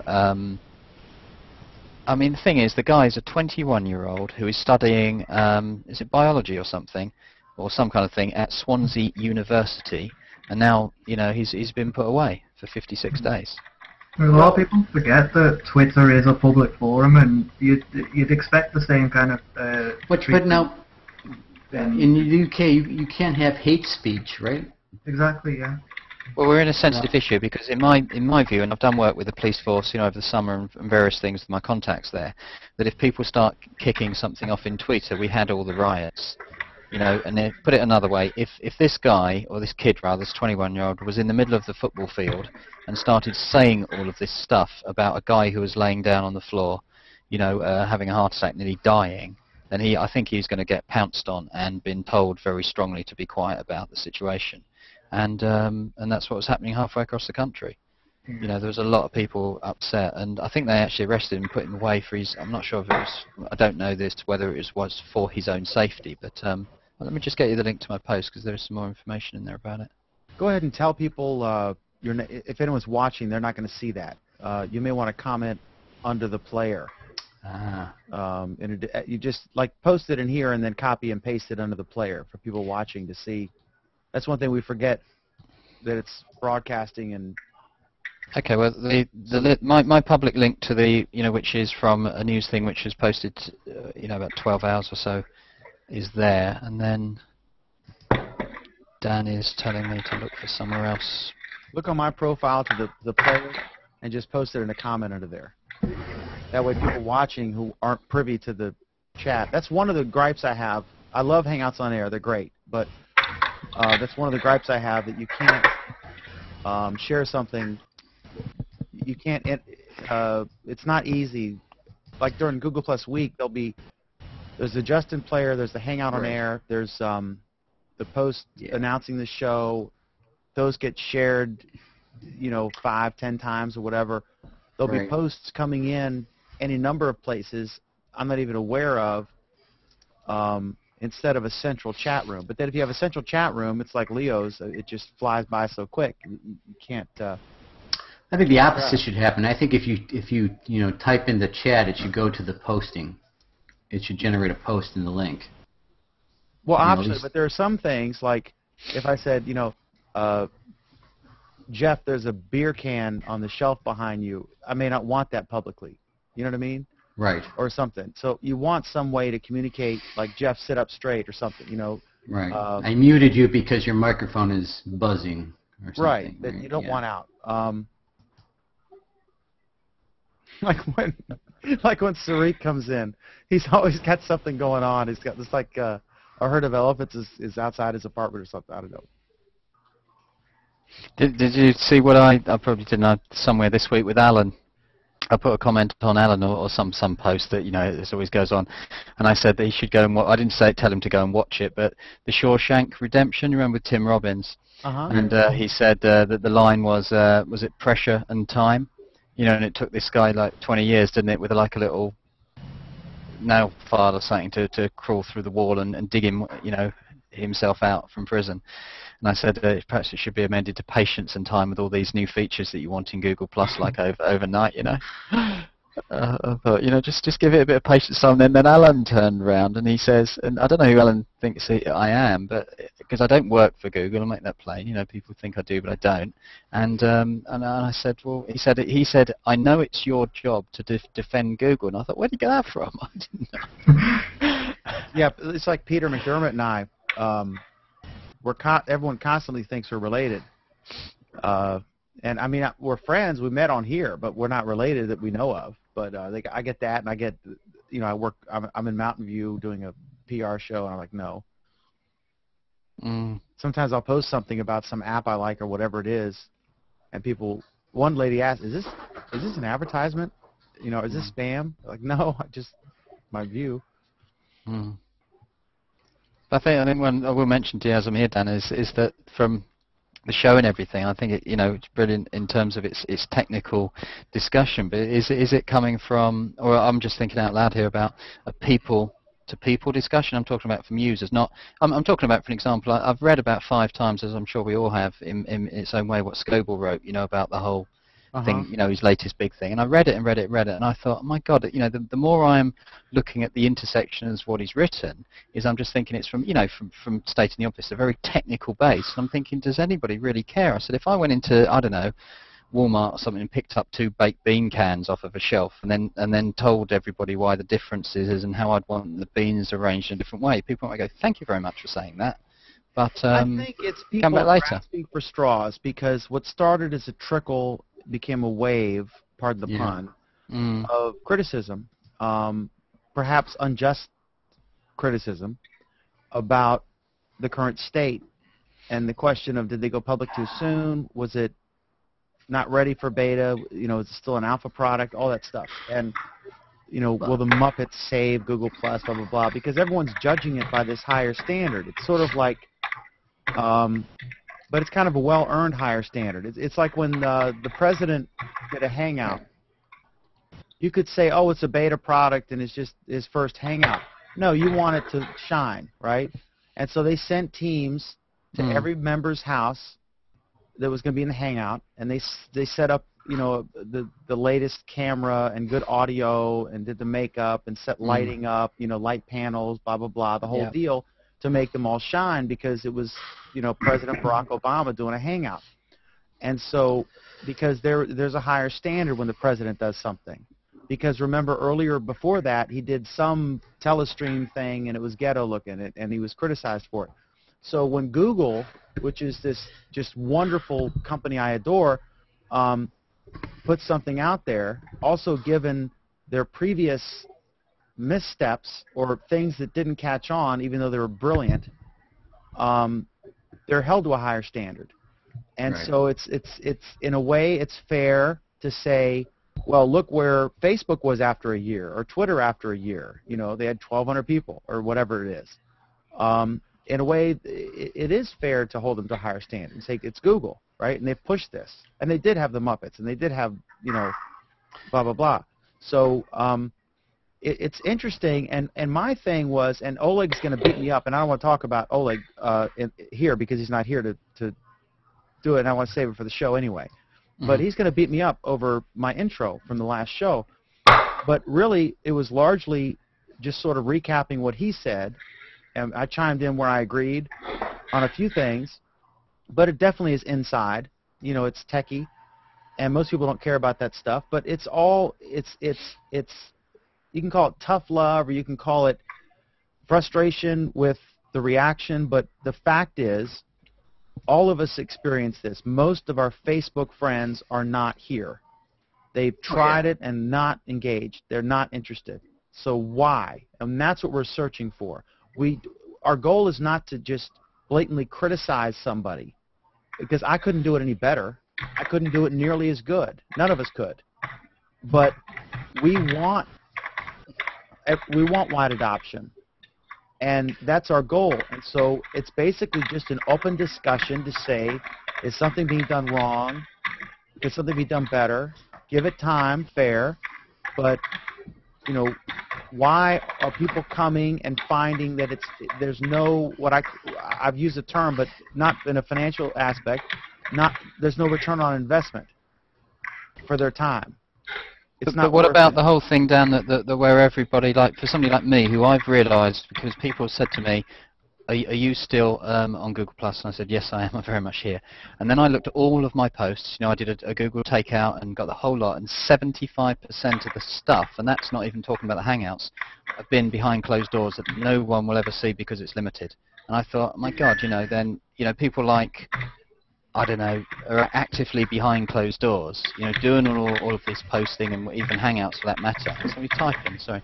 And it's at a level where none of us can actually measure it. Okay, the only way is to say, look, Vic, how many people are here? What are they doing? And he tells us, and we don't either do or don't believe him. Yeah, but you know what? That is true. But still, when you want to know, when your cousin tells you come, what time to come on Thanksgiving for dinner, or well, I guess obviously you don't celebrate Thanksgiving. No, yeah, go ahead, yeah. But when someone says, you know, for Boxing Day we're all meeting at 3, that's going to be a Facebook post. That's not going to be a Google Plus post. When your class reunion's being held, you're going to find out about it on Facebook. I mean, that's just the reality. So we can argue about the accuracy of the metrics all we want, and it's a valid argument to make. But the fact is, there is not the level of adoption that we see on Facebook. Most people go to Facebook and they use it regularly. I go there at least once a day, but nothing like the time I spend here. I mean, this is a horrific time waster for me, and I love it. You know, I say time waster flippantly. I mean, I love it, right? So I'm a fan, a friend. But they're clearly, most of my non-tech people, just ordinary people, a waitress, a barber, cab driver, they're not here. And they probably checked it out, and they didn't find anything that grabbed them. And so they didn't come back. They posted twice in July. Yeah. How many people? That's the fact. And so my goal is, you know, we just had a conversation, and we used Robert Scoble because everyone was talking about his post. It went viral on Google+. And so I was like, let me stipulate what he said, and let's discuss it. You know, I wanted to lay it out there and say, let's put the elephant in the room on the table and discuss it. Well, when do you think will ever be a time where you or Alan or Oleg or anybody else in the room think, whoa, we've read so many like technical posts about Google Plus that we are so close up to the environment that we can't, you know, physically see what's going on here. And the only reason I say that is because I spent, you know, 15 years being a school teacher, you know, with 7, 11-year-old kids, and I've been a specialist in taking complicated stuff and making them really, really simple so the kids can understand them. And I've you know, like you have, I'm sure, I've toyed with this thing for the last 2 or 3 weeks since the infamous Ghost Town statement.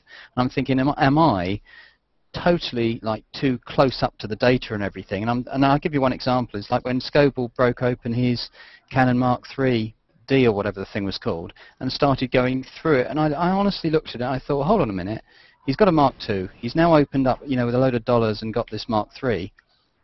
What is that really going to tell anybody? You know, can he take relatively okay pictures? Yeah, and you know, I'm talking about such a nature it's a niche post. It's a niche post. I mean, it is, and our show. That is, yeah. Our show. I'm going to read George's comment in just a second. Yeah, no, you go ahead. But it's a niche. Google Plus Week is it's a niche program. That's why, like, we get fewer than 100 live viewers. I can't gauge how many watch the Hangout on Air. On Justin, I don't think we've ever gone much above 40. We've got a hot guest on April 6th. I can't say who yet, but it's our first A-lister. So that'll probably blow up. But the thing is, it is a niche show with a limited appeal. Basically, if you're not we get into intricate things, like how when you mention someone, should we be able to use the @ sign? You know, just weird stuff that geeks are interested in. That's a fair critique, but that's the content that I'm interested in. I do the show for free, and so, you know, I lose money on the show. But it's fun and it's great. But it is a niche appeal.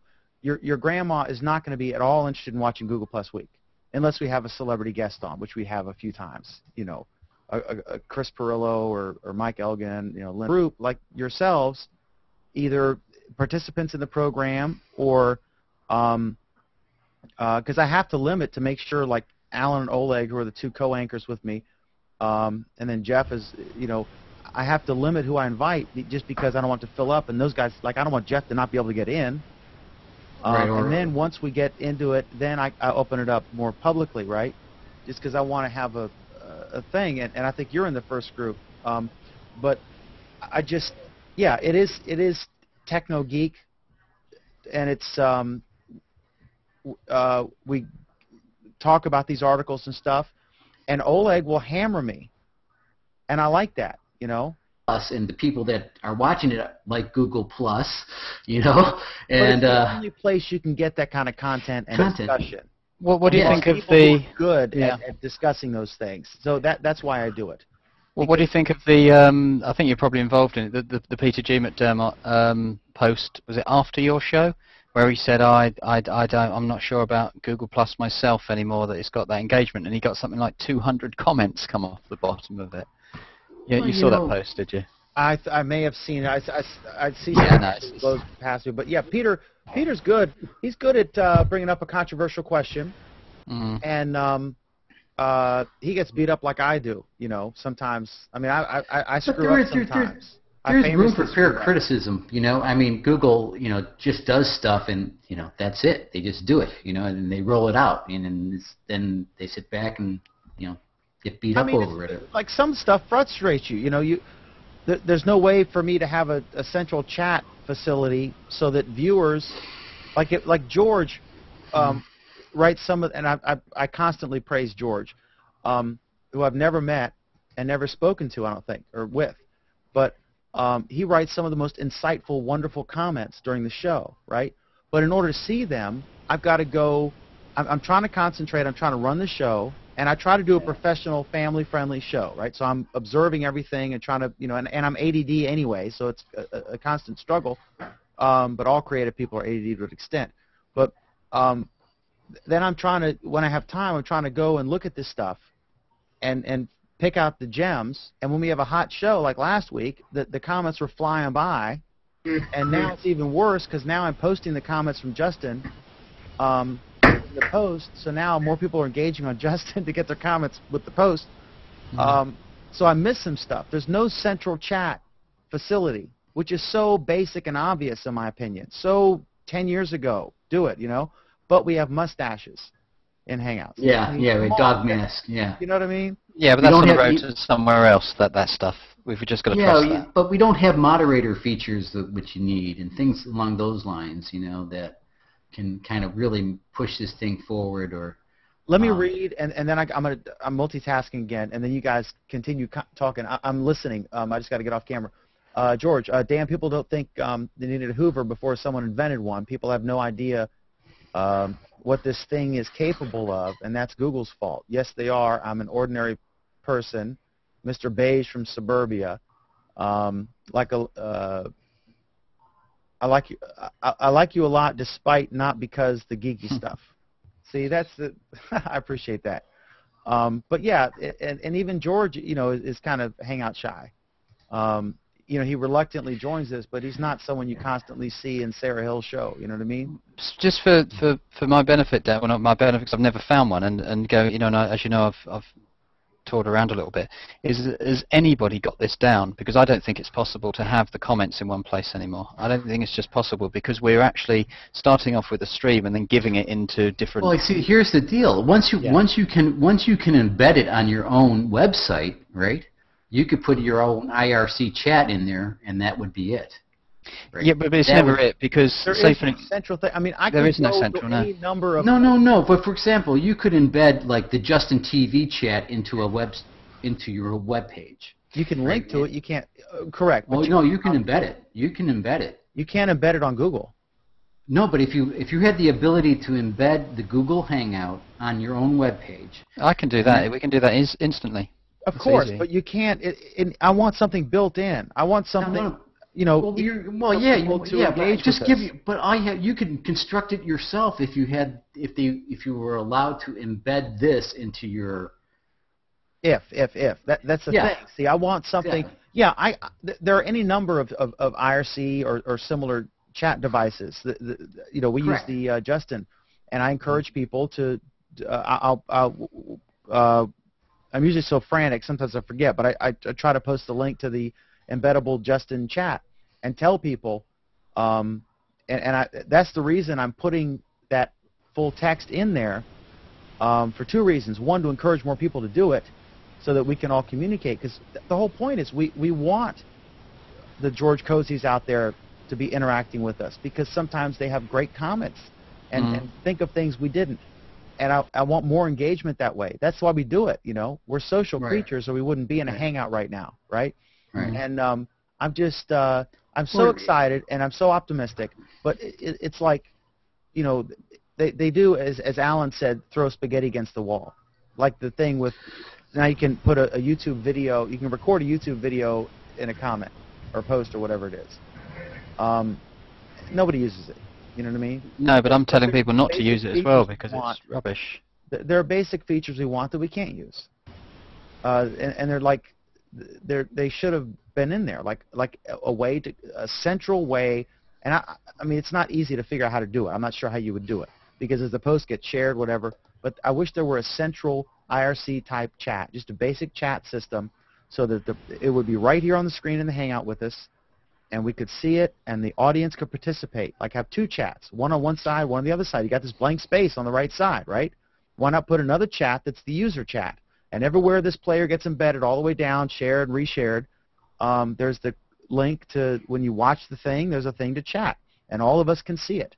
And everyone watching the show can see it in nice, clear text. It seems so simple to me. And it would be so helpful because right now, you know, I see two mentions here I haven't looked at yet. There could be people, I want to see what they're saying in real time so that if we're arguing about an issue, like what do you think about David Cameron, you know, allegedly selling access, but really every candidate in every country, you know, you donate money to their campaign and you get a photo or a dinner or, you know, a 10-minute talk, whatever. They were just blatant about it and got caught. But that happens everywhere. I mean, he doesn't own corruption, right? I mean, he just got busted. But I would like, at that time we're discussing that, if someone in Russia or UK or, you know, Kansas City had a comment about it, I'd like for it to show up right there in front of us on the right, so we can respond to that comment immediately when it's relevant. Because right now, as I'm discussing this, no one has a clue what the hell I'm talking about, because it was an hour ago. And these are just basic features that you would have in any kind of engagement thing. But that said, and I'm multitasking again, but that said, this was designed for friends to hang out. It was not designed to be used for a television show the way we're using it. You know, several of us in here. So we're but that's what they want to do. That's what On Air is. On Air is a YouTube television show eventually, right? I mean, yeah. That's eventually what it's going to turn into, and that's what they want. And you want to have that stream of consciousness follow wherever the show is, and you can't do it. But you're folks who are scared to come in. George Cozy probably thought twice, do I want to do it or not, right? And so he decided to come in, and I'm grateful because I love his writing and his intellect and his wittiness. But there are a lot of folks that won't come in, but they'll watch and they'll leave witty comments. And I would like for their comments to be very prominent and maybe even viewable during the broadcast to the viewers, so that there's an incentive to engage and that we can see it and we can respond to it. Right. You know what I mean? They're as much a part of it. They should be as much a part of it as those of us who make it in. So Dan, for example, if they had, say, the ability for anybody to put something into this chat that was on Google, okay, would you abandon your Justin TV feed? No, because the Justin feed, I do. I mean, I have. It's a much fancier looking thing. In the Hangout, I've got a green screen behind me. Not now, but you know, as you know. And then I do shots, and I can have other computers where I could have somebody on Skype or something. I can bring them into the shot, and then I've got a fancy mixer where everyone hears everybody. So I do a produced program on Justin, and that's what I post on YouTube. You know, with the pretty blue background behind me, which really isn't there. So the Hangout is still raw. But it could be the same feed though. I mean, that's a technical issue. It's not a, you know. Yeah, it'd be great. It's not a procedural issue, right? But it's different. I mean, this is the Hangout. You're watching the conference call that is used as a way to bring in a shot into a television show. So the Justin thing is the television show. No, I understand how you're doing it. Yeah, I'm totally with you. But it's like what I'm doing right now, right? I mean, I have all this stuff on the screen, and I have multiple shots and things like that. And the produced program. Yeah, I mean, like the produced program, the Hangout will get, I don't know, I guess maybe a dozen viewers live, and Justin will get up to 40.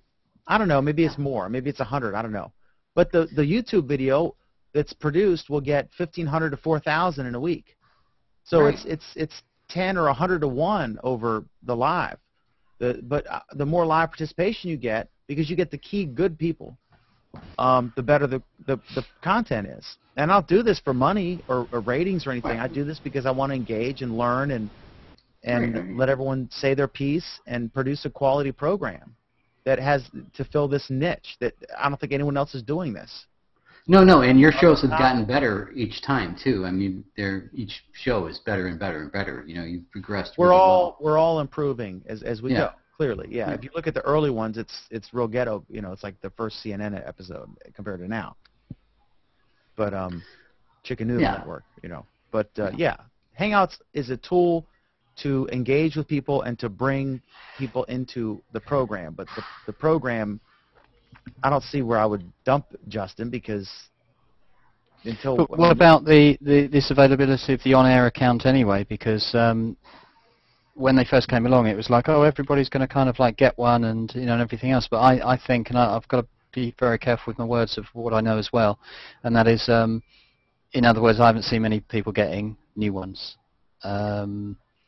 I don't. Well, There are copyright issues, and there are obscenity issues, and all sorts of concerns about opening up to a wider thing. I think you'll see we're now in a trickle period. But yeah, I mean, I see some people like I think either Oleg or Alan just got it. Okay. well, it's also who you know a little bit. It's definitely like everything on with Google Plus. It's the haves and the have-nots. Have-nots, exactly. You know, like, I have. Like if they verified you, or if they recommended you, then you've got. And I'll shut up. But if they recommend you, you have 1 million followers. If they don't recommend you, you have 10 or 20,000. If you're at all, producing regular content that people share, you know what I mean? Correct. Yeah. That's the difference. If you have 10 or 20,000 followers, you're not, or less, you're not on the recommended list. If you're on the recommended list, you have 1 million followers. We've seen that. Mm. And justifiably so in a strange sort of way. And that's on ear or not on ear. You could emulate anything. What they need to do, and we said that in the show, they got to be able to embed this on your own website. That's where it's tricked. That's when not only do they you solve the problems yourself. You don't have to wait for Google to do things. You don't have to wait. So when you say embed on your own website, do you just mean the player or the whole lot of G+, or what do you mean? Well, just this window here that we are all in, this breakout window. You mean with the thumbnails at the bottom and the Yeah. chat and we can't. It's off the record. They can't embed that. Not the chat, because that doesn't exist, does it? Well, that's okay. Just give me what I can deal with, and I could put my own chat, like I said, my own IRC chat in there, and that would just be stellar. So can you take say Dan or if you saw on anybody's on air now, can you just take that player and put it on, say, your website? Can you know how to do that and stuff? So I don't know how technical you are. If they gave me the API or the script to do it, yes, I could definitely. Well, I can tell you how to get that. Have you got Better Hangouts, the Chrome extension? No, I don't. All you do with, I don't need it because you get the code with Better Hangouts and it gives you an iframe or an embed, and you just do copy and you have the hole in your own website, paste it, and bingo, it's done. So that's the only difference is, and this is an issue, is that as each on-air opens, there is a different code. So therefore, it's not like say if Dan was doing it, it'd be like Friday night Google Plus. So it's better. It's called hold on. Better Hangouts on Air. Yeah, Better Hangouts. So for an example, I'll just share my screen. Hold on a second. I'll show you exactly what it looks like in live on Dan's.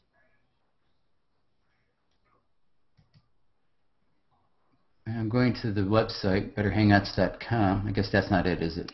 Well, if you do a search within Chrome Web Store, let me just share my screen for a minute. I can give you the link anyway as I do it. So okay. So can you see my screen? Okay. Oh, hold on. I'm sorry. I'm looking for a better Hangout still. Yes, Okay. I can. Got it. Yeah. Okay. So I turned my stuff off. So just a couple of seconds. So now I'm in Business Tools, Education, Games. I'll just look for better Hangouts. Yeah, just give 10 seconds and I'll get it for you. Right, okay, here we go. Better Hangouts, better On Air Hangouts 1.5. I've now enabled it, and I'll just get you the link while you're there. I'm there. I got it. Oh, you got it, have you? Yeah, so it's by, can't remember his name now. So now that I've enabled it. Okay, I got it in Chromium right now. Okay. All right. Added the Chrome. I run Chromium, which should be any difference, right? Okay, got it. No. So while you're just installing that anyway, I'll just go and find this Hangout. It says I have it. Let's see, I don't see it in my tools.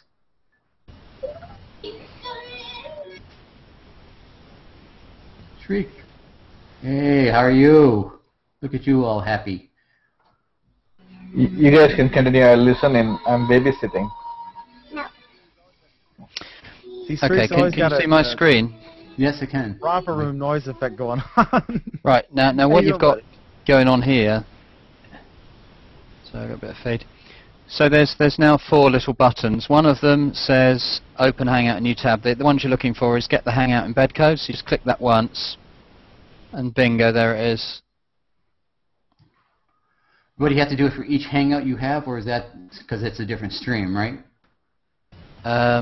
Each individual on air will generate a different code. So yeah, got it. So you've either got that, which is your iframe there. If you want to look for the Hangout URL, you can take it there. So what I normally do is I take that. So for example. Yeah, see, that's not the way to do it, you know? No, it's ghetto. Why don't they have a central URL? Why don't they have a every time I do a Hangout, it's a single URL. It's a live Hangout. Where's the echo coming from? Is it me? From me? No, hold on, it could be me. Hold on, it could be me. I think it's you, but I don't hear it. Yeah, okay. No, that's cool. That's your player. I've turned it off. Why don't they have a single URL that every time Mike Downs does a Hangout, this is the URL? You know what I mean? I mean, this is 1995 technology. Come on. That's the thing. It's like basic things.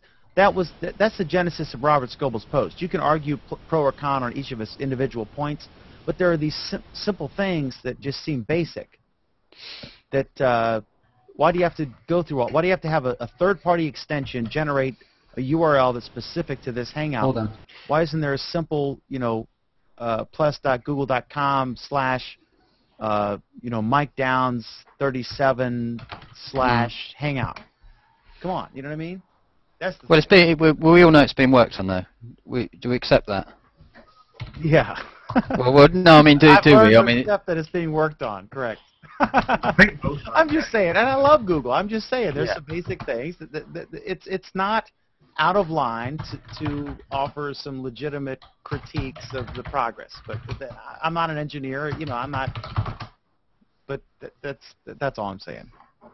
Yeah. The fact you have to go through all that trouble illustrates.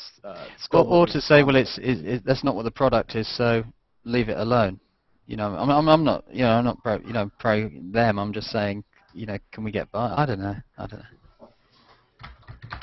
Well, I do like the idea that now there is a way to do it. So, but the thing is, it's only on for on air, right?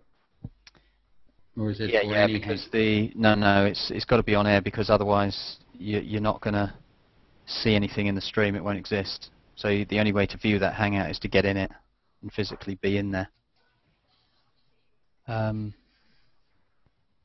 Yeah, I see what you're saying. Yep. Okay. Yeah.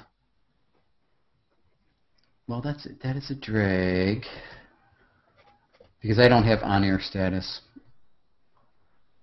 You should. Yeah, but I don't know anybody. I don't have enough, and I don't. I really don't post. I'm just a professional I'm a professional hangoutologist. But what you are is the shows you do are the shows you do appeal to their non-traditional user base. Oh yeah, I would think so. You know, RV community stuff. I mean, that's not a Google Plus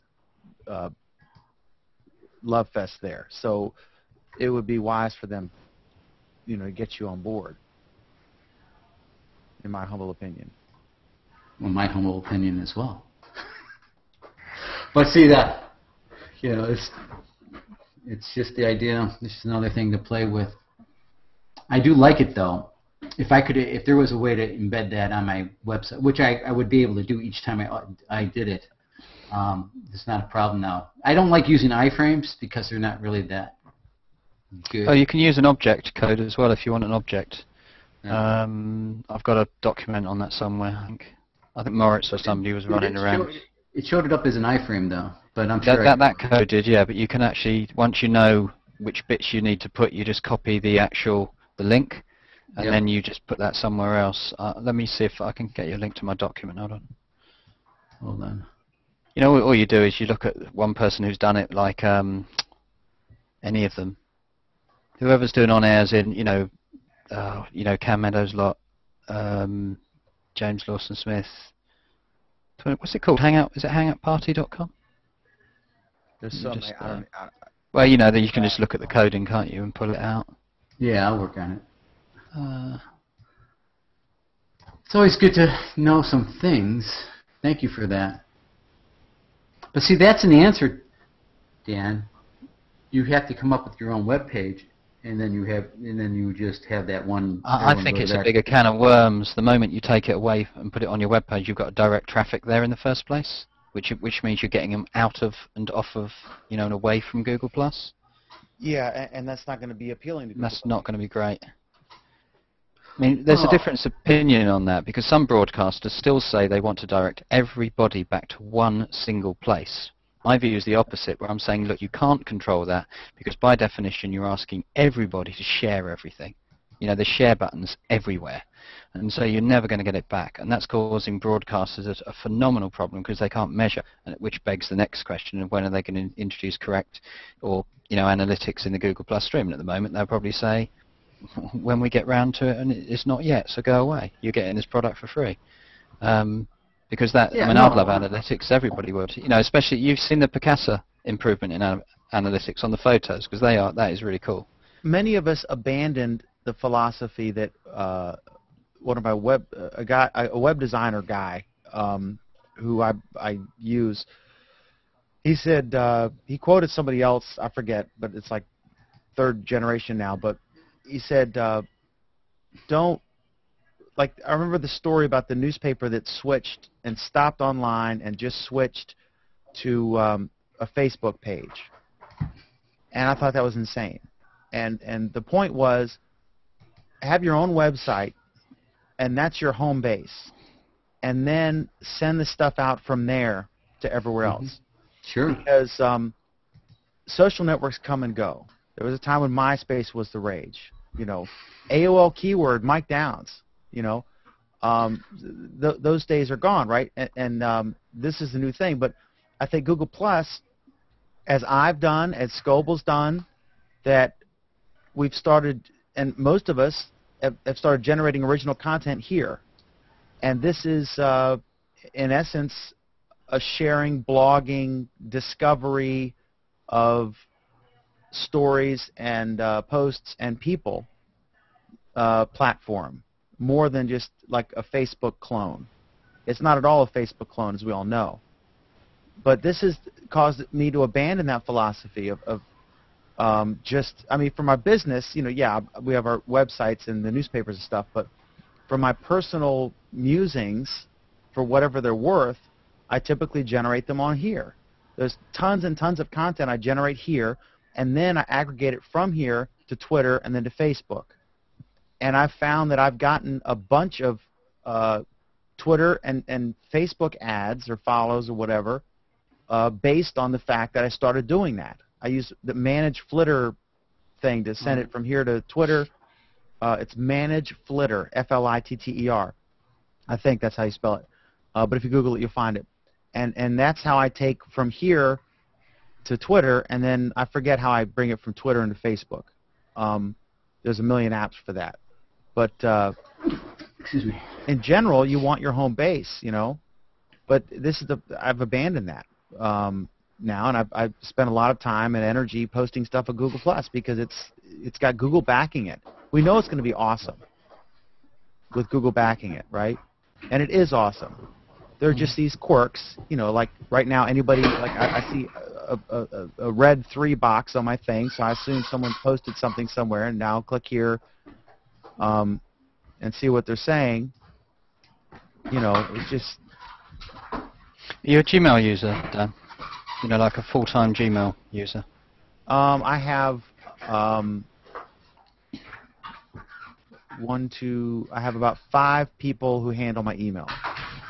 I mean, I have Gmail, but with 3 newspapers is too much. So I have a staff that does that. But the reason I'm asking you is because certainly with some of the high-end users that I've worked with at Google Plus means that, you know, with the correct, you know, like filters and tags within Gmail allows you to integrate and to manage your G Plus notifications a lot easier and better than. Yeah, I can do that with filters and stuff. I'm still kind of small potatoes on here. I mean, I don't have like Linda Laurie or Mike Elgin's numbers, you know what I mean? Nor do you. So we can still kind of manage it. If I had 1 million followers, it would be a different story, and I would have to employ those things, like only accept notifications for my circles, that kind of thing. Yeah. But I don't want to miss anything, and until it gets to where I can't handle it, I mean, I only get 100, 200 emails a day on Gmail that are notifications. So well, I'm talking also about whether they are small trickles. The moment, as you well know, the moment that comes to G Plus with a comment, whatever, it's stored like a much more efficient database within your Gmail than it actually is, in my belief, at Google Plus. And so therefore, the two are like meshing. So if somebody says something, you know, which I know what you're going to say, and that is that the search facility at Google Plus isn't good enough yet, and I accept that. So if I'm saying if somebody has posted something to me on a comment, and I know that I've got, but I can't remember what post it was on, if I search my Gmail for it, because I've got all my alerts come in, then bingo, I'll find it a lot quicker than I will actually looking for it in my G Plus stream.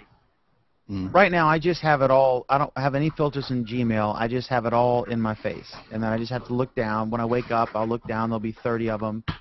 And I'll just see if, and I'll know, like, then I'm going to I'm going to go to Google Plus. So if it's just straight up Google Plus mentions, I'll just kind of ignore them in Gmail, unless I'm not handy at the computer. And then I'll go to, when I go to Google Plus, I'll see them, and I'll see stuff in the red box mentions, and I try to check it frequently enough so it doesn't get above 10, because I hate when you have to get above 10 and then you have to look at the micro scroll or whatever you call it. Right. And I hate the mobile app. I won't share anything from the mobile app. You know, I'll see an article. That's another frustrating thing. The mobile app is so ghetto. I'll be wherever in town, or hypothetically driving with my phone below the radar screen, right? Which I would never do. I'm just kidding. Of course, but, yeah. You know, I'll look and I'll see some awesome Reuters story or something on TechBuzz app or whatever, and I'll be like, man, I really want to weigh in on this, and I'll just have to wait until I get home to my computer, because if I share it in the mobile app, it's just this ugly link. But if I share it from home, then it prints, you know, it grabs the first prominent picture or the suggested photo if there is one by default, and then, I mean, you know, it's 2012. I shouldn't have to drive home to my desktop computer to share a link and have it, you know, have a nice rich graphic embedded. I don't want to just share some link because no one's going to notice it then. You know, the only reason I'm going to take the time is to get engagement and see what you think. You know, I'm going to post this, and Mike, do you agree or disagree? Beat me up, whatever, you know. I don't just want to post it into a void. Into a ghost town? Into a ghost town that only the Muppets can save. What I do, you know, yeah, go on, Jeff. I'm sorry. I'm booting up my laptop so I can get my password to something else because I forgot it, and now I have to go over here to find out what it is. That's the bad thing about having all these sites. You know, it just kills me. I'm sorry. That's because I'm gonna try your link for your embed code and see what it looks like in my website. Shriek, what are you doing? What's going on? Just listening to you guys. I don't even know what's the topic you guys are talking about. There's no topic. I'm just laying out a newspaper. We're stopping Dan doing some work, aren't we? Because he was doing a load of like desktop publishing on his newspaper. No, you're still working on it, are you? Yeah, I'm trying to get some work done, guys. You keep says in here in my living room. Well, I think, just to go back on your other point, Dan, I think that the people with these iPhone 4s or whatever they've got, these graphic tablets, are trying to do something, and they're still trying to thread themselves through a keyhole. You know, and you've got a tiny little screen there, and I don't mean you, but the person will expect far, far, far too much. I think the app is pretty cool, but by choice, I never ever tweet if I can help it. You know, on a mobile, I'll always use a desktop, and I've got a 17-inch, you know, laptop here, and I think that's adequate. And I've been beaten around since the start of this that I've got to have 2 or 3, you know, monitors. And I've rejected that because if I want to lift the laptop off and walk off to another room, I take it with me. So from my point of view, 17-inch is fine. But what I'm trying to get at is, when is it acceptable, you know, for us to stop? I'm not saying to actually, you know, day 1 it's invented, and by day 2 or day 3 we're actually moaning about it. You know, and I'm not going back to the old thing of, you know, Vic thing of saying, oh look, it's for free, you know, and you're not using it right. But I'm trying to say is, you know, as an educator, I've got my brain and I've got my 2 eyes and sort of ears strapped to the side of my head. Where does it get to the level where you're actually trying to achieve something? You know, I mean, Twitter's a good example, isn't it? Where I thought Twitter was around, you know, in its, was it 2nd phase? What are we on? Its 3rd phase? And when they did the 3rd phase, everything went. I really liked, you know, the left-hand column with Twitter, and then the videos and the photos popped out to the right. Is that right? Am I saying that right? And now they're all like scrunched up on top of each other, and I don't like the way, you know, things jump off of with the direct messages. I think I only use Twitter a lot for direct messages, and now I find that that's kind of like lost in it. But what I'm trying to get to is certainly with the circles, and I thought about doing this the other day. It's the same week we can solve Google Plus, you know, and then just make 2 circles, the public one or the private one, and then we're back to where Twitter is. And I mean, I don't know about you, but what's the most circles that people have come across? I think I'm right with a guy I knew who's got something like 600 circles. You know, now he's not got many people. What's the point? How do you manage something like that? Why do you want to manage that? I mean, I don't, you know. But going to Dan's point, he's driving in his car. He posts something perfectly reasonable and perfectly, you know, sensible. Yet it jumps in that stream. Now I've given up knowing that I'm going to lose. You know, I've got what 23, 24 circles going on here. You know, I've given up. You know, no photo. Huh? You know that if you have a cool photo, yeah, versus an ugly link, not even a short URL, but a straight up ugly long ass link from Reuters or something. Right. The amount of engagement and the amount of eyes that are going to watch the post is dramatically affected. And so when you post from mobile, if I see a great Reuters story, like you were talking about Rick Santorum's, you know, if he said something crazy again. Right. Okay. Not the best general election candidate by any measure. But if I just posted that and I just said, hey, wow, this, you know, he just, you know, said whatever. And it says, you know, http:// you know, versus I on the desktop, it'll show the picture and have the headline and then my text, and I can bold it, you know what I mean? That's frustrating, but I agree, it's still beta, it's still new, it's awesome. But when does it go up? Frustrating things. And when does it go? When does it get out of beta? I mean, what was Gmail? How many years?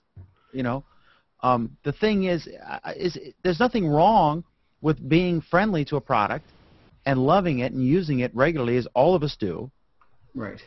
At the same time saying, gee, you know, let me amplify this one thing that bugs me, like that we have to put asterisks around text to bold it instead of having a little, you know, B that you click on and it gets bold or not. Like everything else. Or if you tried to hyphenate text,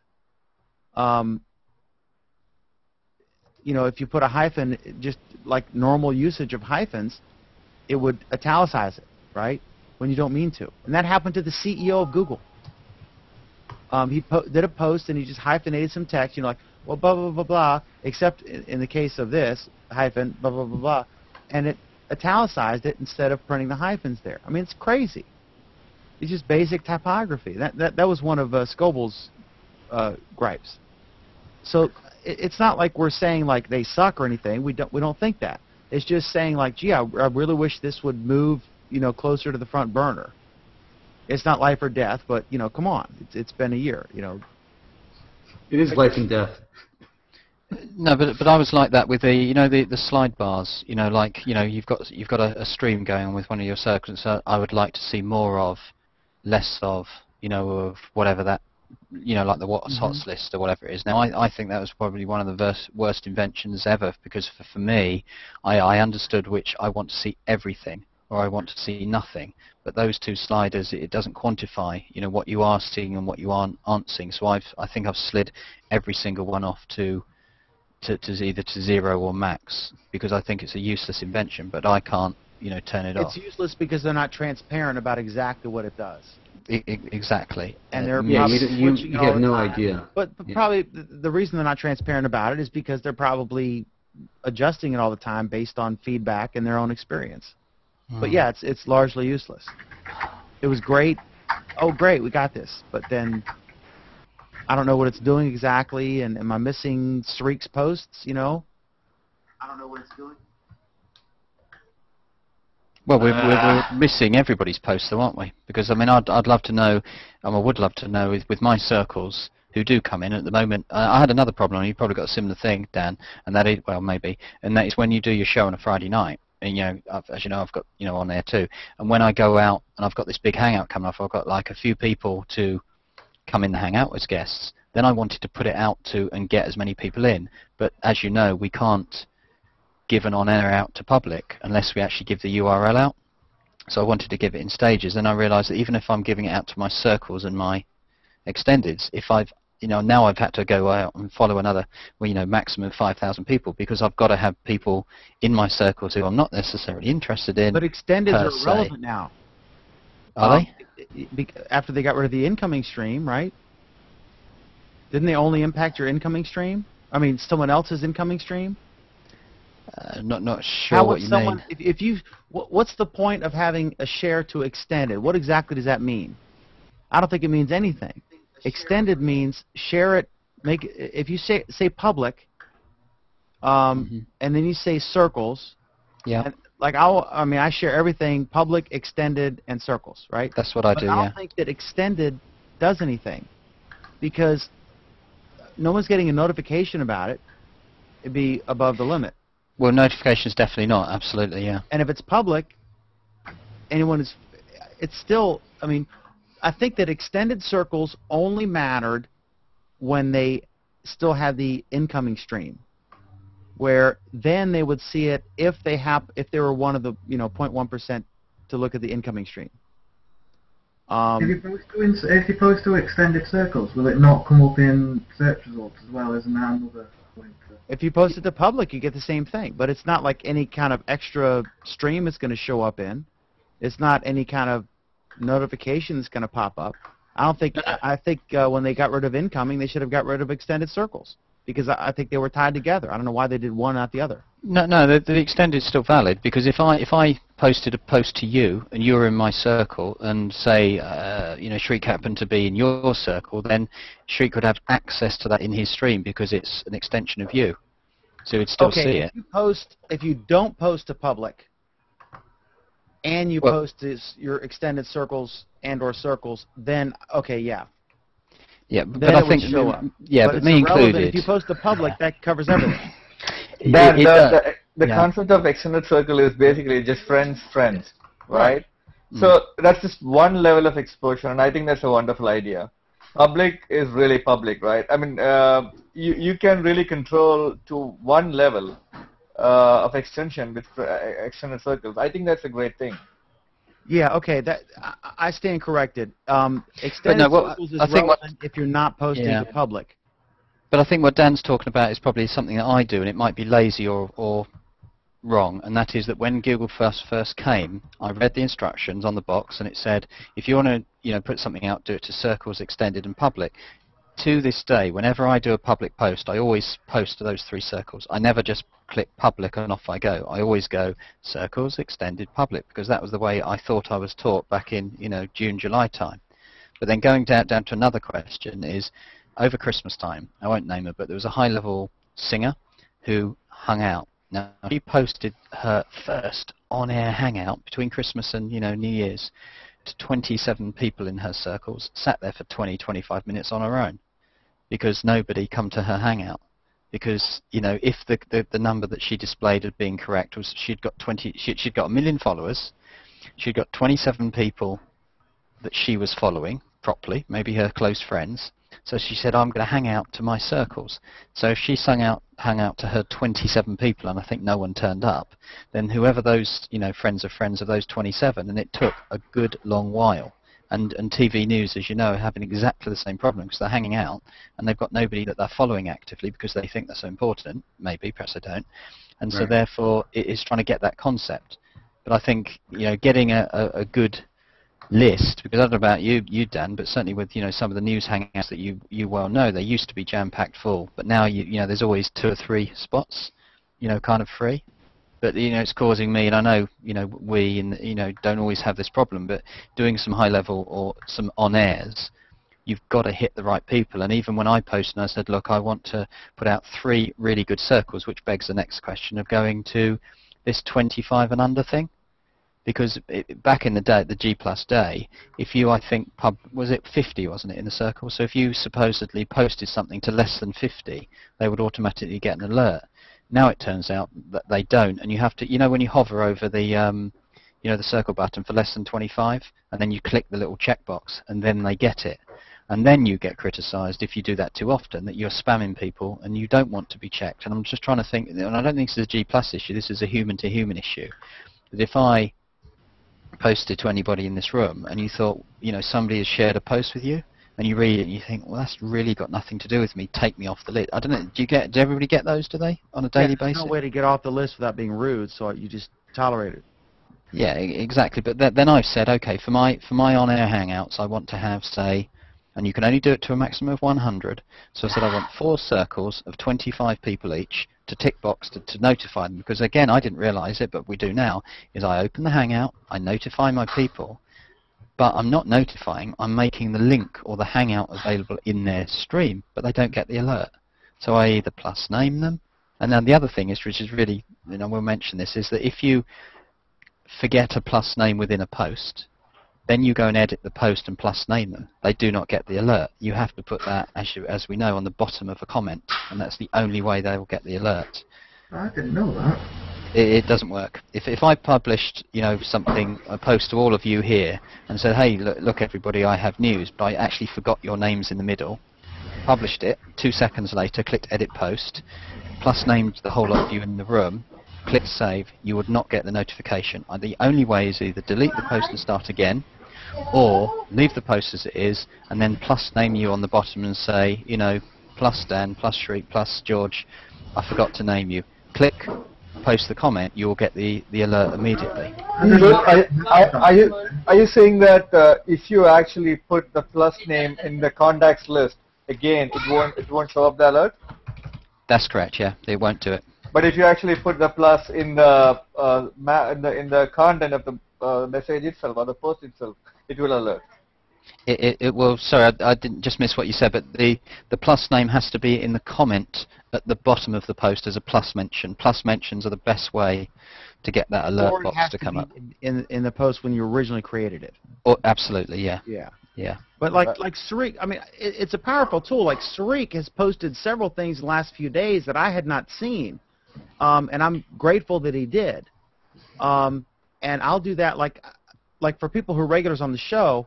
Alan, Oleg, Sarik, if I post some stuff, I might mention them at the bottom of the post or whatever. It's a powerful tool, but it can be abused. Are you saying that the once I plus you in the comment, I mean in the body of the post itself, you're not getting it? No, not if you don't do it first time round. Like Sarik, sometimes there are several posts that you did, and I'm grateful. and we've I've read them and I didn't know about some of them, right? So I was glad you did it. But in the actual post, you said, "Hey, Alan, Oleg, Dan, here's this thing, like the new Hangout thing I think you talked about was one, which I'm getting tomorrow night. I'm getting that, so I can't wait to try that." I forgot what was that? Too much stuff I'm reading on Google Plus. I forget. We talked about it earlier, and I forgot then. I've still forgotten, so at least I'm consistent. But if when you do that, if what he's saying is, if you forgot to mention us there, and you went back and edited it, and then put plus Alan, plus Oleg, plus Dan, and then saved it, we wouldn't get notified. So then the quick fix is just in a comment, just put plus Dan McDermott. If you, I mean, I'll do that sometimes with Alan Oleg. I'll read something on Mike's page or whatever, and I'll think, oh, this is really interesting or relevant. We should think about this for the show. I'll just put a comment and say nothing sometimes, depending on how busy I am. I may say nothing at all. I'll just type plus Oleg plus Alan, send or whatever. But there are certain accounts that you don't even get the plus mention as well. Certain one of my very, very good friends, the only way I can get hold of her is I'll plus name her in the top, plus whatever her name is. Then at the bottom, I have to create a separate circle for her, and then every time that I go and publish it, I have to checkbox that circle, and then it comes in the other end of the emails, and then she gets it. But are you sure she hasn't tweaked with her notification settings?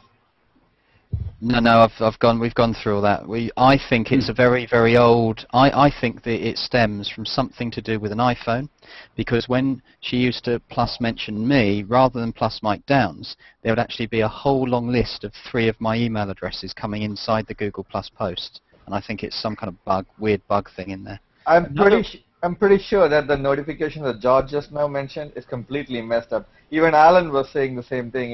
You see a post, you see the notification, you open it, you come back to the original screen, you still see the notification there. I don't even think that they're trying to fix it right now. It looks like they have other priorities. But I totally agree. They're working on a new handlebar mustache. Exactly. I'm just kidding. But no, that's a problem. Yeah, the notifications are a problem. Another weird glitch is if you circle someone, like in my caller circle, I have a young guy who deleted his profile. He's a regular on the show, or was, and hopefully he'll come back. But for whatever reason, he deleted the profile. If you have a circle and you're trying to minimize it, like my callers one circle, which is the main callers, and I keep it at 23 for what you said, so that they actually do get the notification, because I want you to know when I'm doing the show, so if you're a regular participant, and I carefully select who's in there so I don't spam people. But I can't delete him out of the circle, because now it just says sharing by email only. So there's no way to remove him from the circle and I can bring his new profile in, because he deleted and then reactivated a new profile later on. Not in your circle settings? Huh? Not in your circle settings. You just go to circles, then highlight it once and it goes blue, and then top right it says remove and it disappears out of there. Not if it's a person who has deleted their profile and it shows up as email only. Because this person shows up, you're sharing with email only, so he's in that circle twice. What about if you copied everybody out of the circle but left him in it, so you got 2 identical, say with 22 That's exactly what I'm going to do. I'm going and then just delete the whole circle. And then rename the one to the original circle. But again, this is ridiculous that you would have to do this. You know what I'm saying? Is it really though? I don't think so. I mean, if we're problem solvers. You think your grandma's going to figure this out? That's what I'm saying. They want wider adoption, but they got to not dumb it down. I don't know. How do you make it as powerful as it is, but without dumbing it down, but make it more palatable to the mainstream? I'm sure they're having the same conversation in Mountain View right now. How do they grapple with this? Because it's so cool. Because it is, like I said, the Mensa of social networks, which may or may not have been a good analogy, but it's different. It's not for everybody. And we love that because we meet so many smart, interesting people. But then it doesn't have the mainstream appeal that Facebook does, and I think if they dumbed it down to create that mainstream appeal. But when are you going to turn around for the rest of us? Yeah, but when are you going to turn around and say that Google Plus has got nothing whatsoever to do with Facebook? It's just they're a different animal. They're different. They are things, nothing to do with it. But they have a lot to do in terms of they're both competing for eyes for advertising or down the line. Well, that's a different argument. I'm talking about the argument of saying that do the Facebookers all sit in there going, oh my god, I wish we had some kind of like mapping system or search capability. No, because they're not techno geeks. That's your grandma and your aunt and your cousin Louie, you know. I think it's a different demographic. It's more mainstream. Did you know what happened to me? It's like looking at the BBC or Al Jazeera and comparing it to Dancing with the Stars.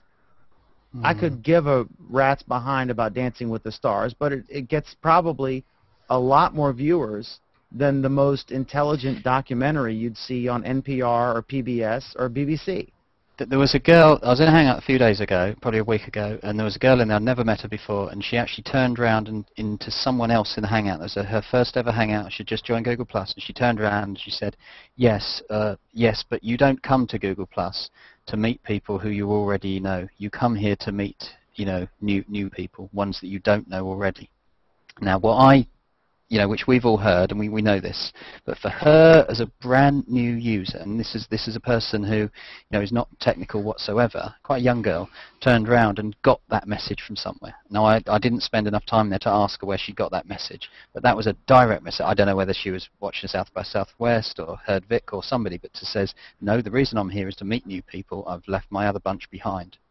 And I thought, that was a fantastic statement where it's come from somewhere. But is it a meme? Especially intriguing coming from a brand new user. Right. Brand new user somebody says something about, they said, my Facebookers or my, and she went, no, you come here to meet new people. And I thought, fantastic that she's got that. And I'm not, I don't know. That's what it is. Yeah. Yeah, we know that, but Guy said that, didn't he? And Vickers said that, and I don't know, but to turn around. Huh? We met George. We would never have met George on Twitter or Facebook, right? Because to meet him on Facebook, you got to have a social security number. You know what I mean? No, you have to be. You have to be invited. You have to know the person even to find them. Yeah, much less anything else. I don't know. So I successfully embedded your stream into my website. It worked out pretty nicely, actually. You can resize it, can't you, whatever you want to do. Yeah, I just put it in real quick. I can have you can have a box in your WordPress blog, a widget, and whenever you're live, it just shows up, right? With here, you got to get the new code, tonight's code. Yeah, no, yeah, let me restart the Hangout. No, I just wanted to test it really quick while you guys were talking. Yeah, it works, but what a hassle. You want to set it and forget it, right? Yeah, but it's uploading directly to YouTube though, isn't it? As the thing opens up. So how are you gonna, you want what, a vanity, URL to is I don't think a vanity redirect is rocket science. No, I'm talking about the moment you open up the on-air Hangout, it is streaming and recording itself directly to YouTube. Mm-hmm. So that's got to be some kind of code, which is individual for every unique broadcast that's got. I mean, I'm not a technical person, I'm just asking the question. I'm thinking you're right, and there obviously are technical issues, or they would have done it by now. Yeah. Yeah, but like obviously you can do that with live stream, or Ustream. You can record automatically. You click a button afterwards to say save this recording, and you have a channel that's embedded on your site, and it works. It's just one piece of code. So that actually does, there's ways to do it. Obviously, they can figure it out. But that's what's happening with On Air already, because you've got a Google Plus stream, and the moment you open each On Air, it turns up as an individual broadcast. Yes, correct. Yeah, I'm just trying to think it through, that's all. But what I'm saying is, I'm just tossing it out that this does work, and, it's, I like it. I love the idea because it automatically switches to each individual caller that's on there, and it's perfect. There's really no management on it. I mean, the quality is there is a problem with it, and I know the problem that is that if we speak, if you watch a TV broadcast, we say Sarah Hill. Sarah's got a lovely, voice. If you listen to her in the Hangout, lovely voice. If you listen to her on her KOMU player, lovely voice. But if you listen through the on air, it's got like a hissing. Have you noticed it before? And it's not just her. It's not her microphone. It's just the on air gives this hissing. And apparently, when you watch back on air, as if somebody's watching this one, is it like lags every so often and it doesn't stream properly? But there you go. I'm just trying to figure out what the lag time is right now watching the two programs. I'm going to refresh this and see what happens. Be very interesting. So I was just listening to what you and Dan were saying about this comment box and everything else. And the other thing is that when you're actually in and on air, in my opinion, or even a Hangout for that matter, I hardly ever watch the screen. And you've got so many browser windows on your desktop. I think you could just resize them and get like an ad hoc way of working, which is not just for on air, it's also for Google Documents, because my opinion of putting, even for YouTube for that matter, and documents inside a Hangout, I think is just a prohibitor and a waste of space, especially for, well, this resizes better now, doesn't it, now that they've redone it. Let me just have a quick look. Yeah, no, it's nice. I mean, it's... No, what I mean is the actual, I'll show you. Oh no, I can't show it, it's so damn small I can't do it. Hold on a second. I'm talking about the actual Hangout version number 1. Let me show you what I mean. Yeah, so there's my desktop, and here is the Hangout, on the right-hand side, as we know. With this Hangout, if I wanted to minimize it, not only am I... Sorry, I can't see anybody now. But that's all right, go ahead. Can you see yourself? Yeah, that's right. Yeah. I can actually get the whole thing, and I can actually move it. I know it sounds ridiculous, but I can actually make it that small. I know you can't see anything. I'm just saying that the Hangout is there. It's just that I can, resize it in a way. Right. Take the chat window around, and I've got like this little mini player thing where I can say, okay, there's my Hangout. I'm kind of happy that I'm monitoring, just like a, whatever. And then I can open up a separate one at the side. And now, in theory, I could actually just minimize that completely. Open up the one that I'm involved in, which is the, the live. Yeah, the right. Yeah, the live. There it is. There's me, slightly delayed. Monitor it, and then I can scroll. Well, actually, it's a different one, isn't it? But I can scroll around and then look at the comments on the bottom. So all I'm saying. Oh, let me stop that. Now I want to get myself back again, but I've lost it. Is it that one? Is it? Yes. Yeah. No, I hear what you're saying. Yeah. But that's again, you have 2 streams going, right? That's double the bandwidth. Probably coming. It all depends on the internet provider, and so. There's just got to be a slicker way. That's all. Or a pop-out, even just a pop-out chat, that could be enabled someplace else that everyone can use. A pop-out chat that's going to this channel, and then there has to be, like Dan says, there's one that's private and one that's public. And you just have to have a button that you click saying to everyone or to the Hangout members only. Has anybody seen the apps pop out on the bottom left of the Hangout yet? Has anybody got access, or are they not allowed to say? Say that again. Looking at Dan's face to see if he knows. You know, on the chat window, probably not on air, but where the little smiley faces on the bottom left of the chat window. Yeah. There is an apps button near there on some people's Hangouts, and that pops out a load of like drawing tools and various bits and pieces. Anybody seen that yet or not? I think Alan. Not on mine. Has Alan got it? Is he? You might have saw a preview of it. He was in some kind of Hangout. Well, let me see if I have it on my, because I'm in the broadcaster window, which is different from. Got a sneaky suspicion it's not in the on airs the same way as the telephone calling isn't in here. Mind you, when you go to invite, you can't get the telephone in here, can you?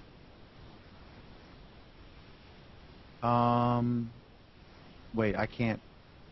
Oh, I'm gonna close this out, but. Yeah, I don't think so. I got to get the on-air status. This would be perfect for my show. Mike, you were mentioning the advantages of the regular versus the on-air. They've added some stuff to the regular from the Hangouts with window. extras, which is cool, and so Yeah. the gap is narrowed between extras and regular. But I really I had a glitch that Chichu and like 3 other guys over there helped me with afterward. But in Friday's show, I had a glitch, and I couldn't do the on-air hangout, and so I just used a regular hangout and just broadcast the show on Justin, right? I gotta tell you, the only thing missing from the regular hangout is the naming feature. I really like being able to name it. Like, this is the official Google Plus Week hangout. Like, if you come in here, you're on a show, right? So don't be surprised, you know, if you're in a show. But and of course, on air, obviously, you can broadcast, and with extras, you can name. But what I really like about the regular hangout is the ability to invite the public, because with the on-air hangouts, as you were saying before, before they had those, or before I had them, we would fill up very quickly in the hangout, and it was like a race to get in, and it was people complaining they couldn't get in and waiting and clicking over and over to get in. And then when I went to on air, now we'll have 4, 5, 6, 7, and then but this last show, because I didn't have the on air hangout, I couldn't get it to work right, so I just used a regular hangout. And the result was, at the end of the show, when we do the after party, I opened it up to public, and it was just jam-packed. And I think the final tape was like 12 and a half hours or something, because I just withdrew and kept it going, streaming on Justin. But you know what's happening there, and I think this is a major problem, and it's terrible, and that is that I would join a hangout, and if it was full, I knew I couldn't get in. And if there was a spare space, I would get in, or I'd get in quickly, you know, to what, I don't know, Catherine or David or somebody like that. Now, I have the option of watching through the window, just like they do with you, and then they can see what's being said. They can make a judgment and decide whether they go in or not. And I'd be a liar if I said I wasn't using that. In other words, looking at seeing what's being said before I go in and thinking, actually, change my mind, I don't want to go in, or I just happily sit on the outsides. So rather than 2 or 3 people speaking and 7 observers inside the hangout, you're actually getting 2 or 3 in the hangout, and maybe 7 outside, or maybe people getting bored. So, I mean, the other thing, as you know, is using the on-air facility as a limited audience. Have you ever done that before? You know, because you're going straight to, so you open it up and then you go public. But to have like, I'm not saying you should charge, I don't know, $1 a seat, but so you have your 5 or 6 people in there for the show. If you want to watch the show, you know, on the Friday night, then you will open up, say, a circle of, say, I don't know, 100 people, and those 100 people can watch it. So your show will never be public in the Google Plus stream. Now, clever people would say, well, okay, well, if I'm not being in that 100 circle, you know, for whatever, the model I'm getting to is to say that if it was an educational program or something, and these people would charge, say, $10, you know, of 100 people. Something, right?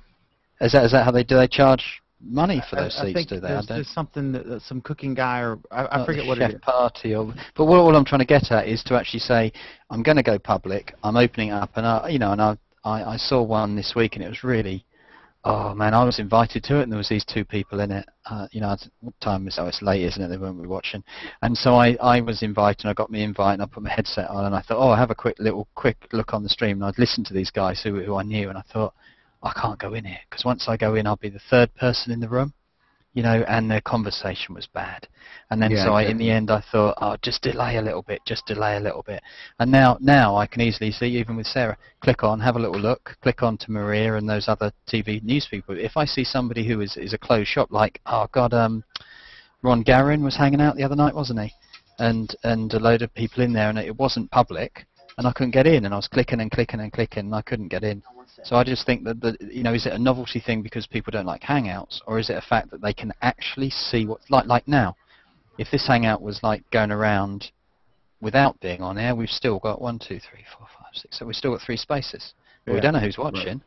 I got to take this. This is a reporter who just left a controversial meeting on it. She's got to brief me, so I'll be back. Yeah, I'm going to go to bed anyway, so it's probably a good time to say that I'm going to. All right, hey Mike, it's been a pleasure talking to you. Thank you for that that code there. That worked out wonderfully. Yeah, if you need anything, just message me and I'll help as fast as I can. You'll carry on and chat about whatever. Someone read George Cozy's comments. They're good. Yeah, I'm going to go to bed anyway. Good night. Good night. All right, night.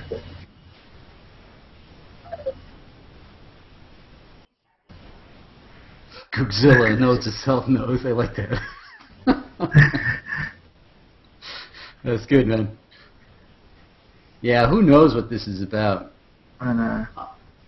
It's a tough deal. But there's some people I'm like I tend to just kind of do the same thing, I hang out with the same people, and and that's pretty much it. I'm new to all of this, so this is completely new for me. I'm just trying. Well, like Mike is very informative. He knows a lot, so he knows the insides and outsides of everything. I just do this. I have fun. I jump in and jump out, and that's pretty much what I do. Yeah. I think me and George are in the same boat. Yeah, well, I've been doing this for a while, and that's why I've learned so much from it, though. It's definitely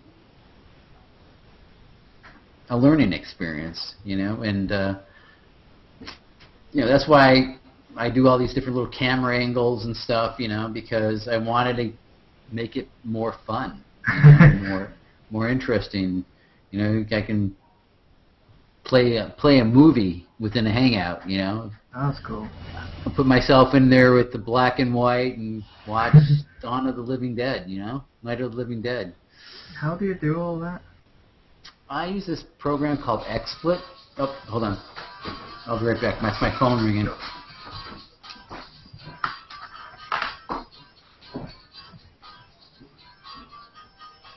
So, George, it's just me and you. Hey there. Hello. How are you, young lady? Uh-oh. What's going on?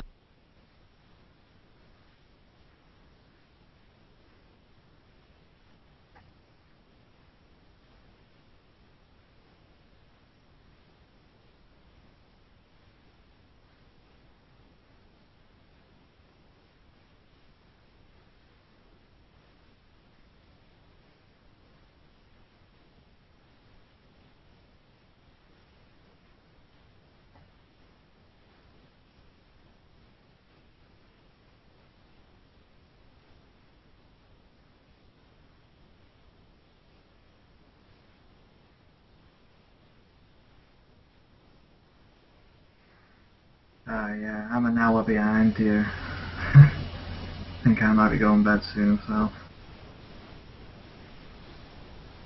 Ciao. Bye.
interesting dilemma going on in Middletown, Virginia. They just, I'll give you a quick rundown what's going on, and she's going to write it up. I'm going to post it for the Frederick County Report newspaper on the website. But they had a mass resignation. The mayor and 2 council members resigned, so they have 4 council members left. And they're going to, and the vice mayor they just appointed to be mayor, and so now they have only 3 council members. The mayor can only vote in the case of a tie, so they're going to have 6 council members. 3 are appointed, 3 are elected. The state constitution says that for a lot of things like the budget and any taxes or anything like that, it has to be an elected member, because in Virginia, only someone who's elected to office can tax you, and that makes sense, right? You don't want to have some appointed body that can tax you, and you can't fire them at the election poll. And so what do you do when you have a mass resignation? Because in order to have a special election, you have to have a time frame where people can fill out petitions to get on the ballot, and the voters have time to decide, and they have to check the petitions to make sure, to be on the ballot, and they have to, have so many months in order to schedule an election. And if you have a random election at a weird time, then there's a cost involved. And so what do you do when you have a mass resignation like this? So it's crazy.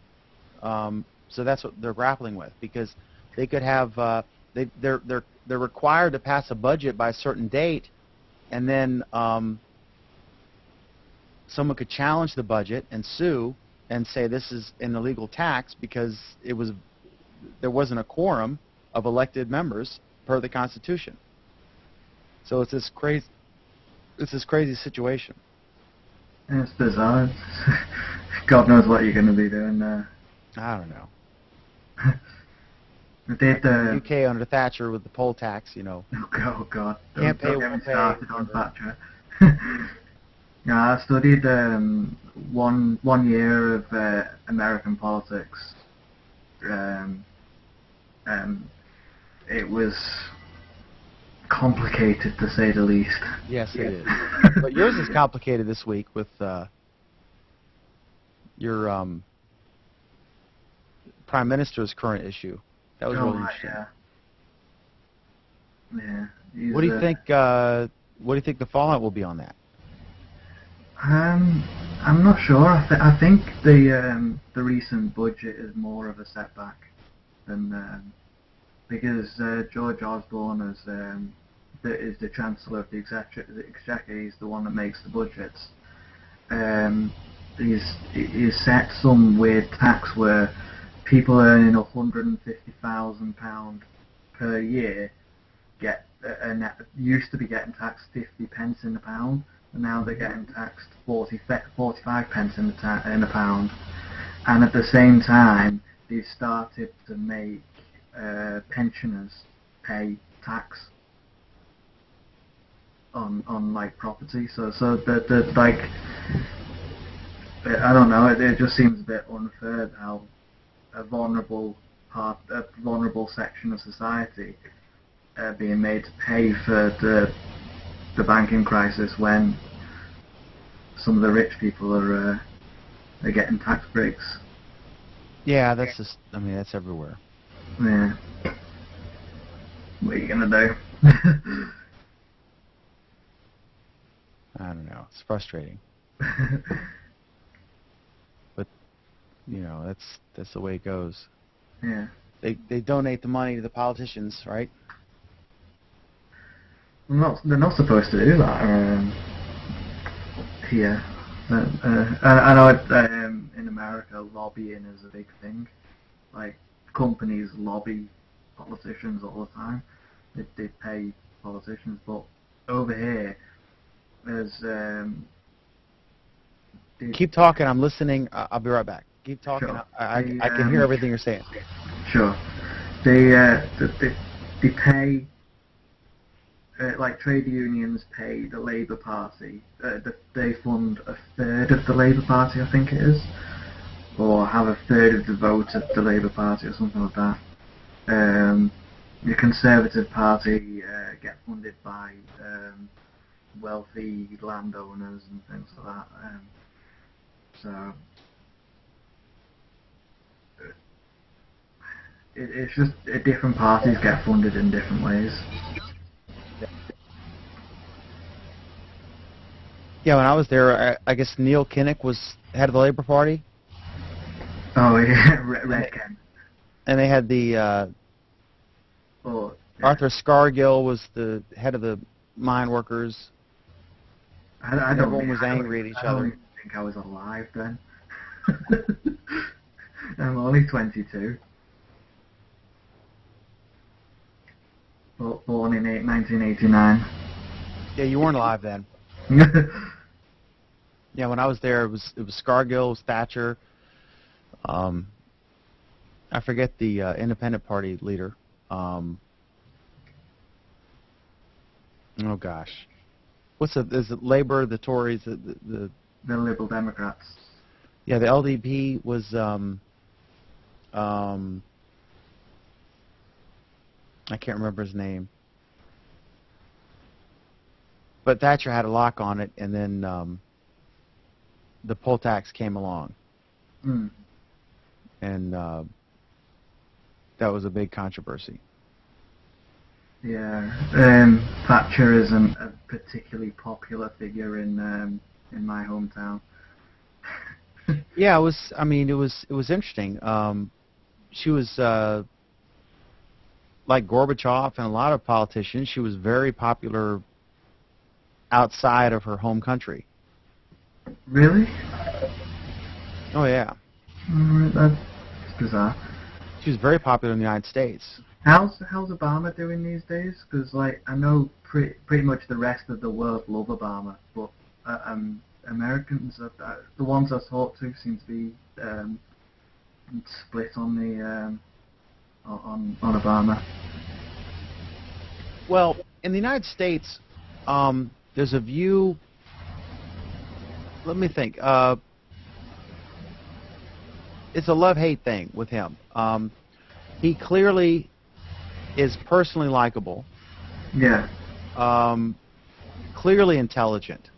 He's always the smartest guy in the room. There's a concern about his level of experience.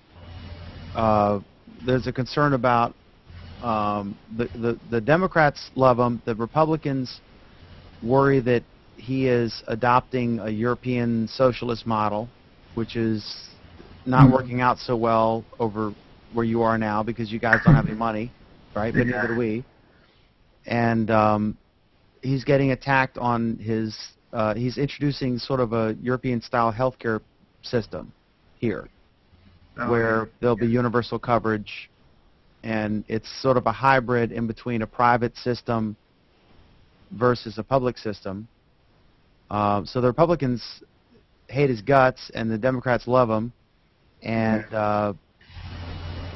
but there's also a view that the Republican field, Mitt Romney and the others, are sort of a like a JV quality, junior varsity quality field that isn't going to beat them.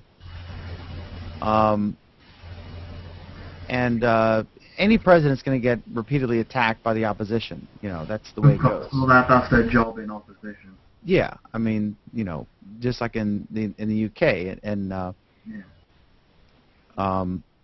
at Prime Minister's Question Time, you know, you see that. So, yeah. But yeah, it's interesting. I think he's. I mean, how popular, you know, is he over there?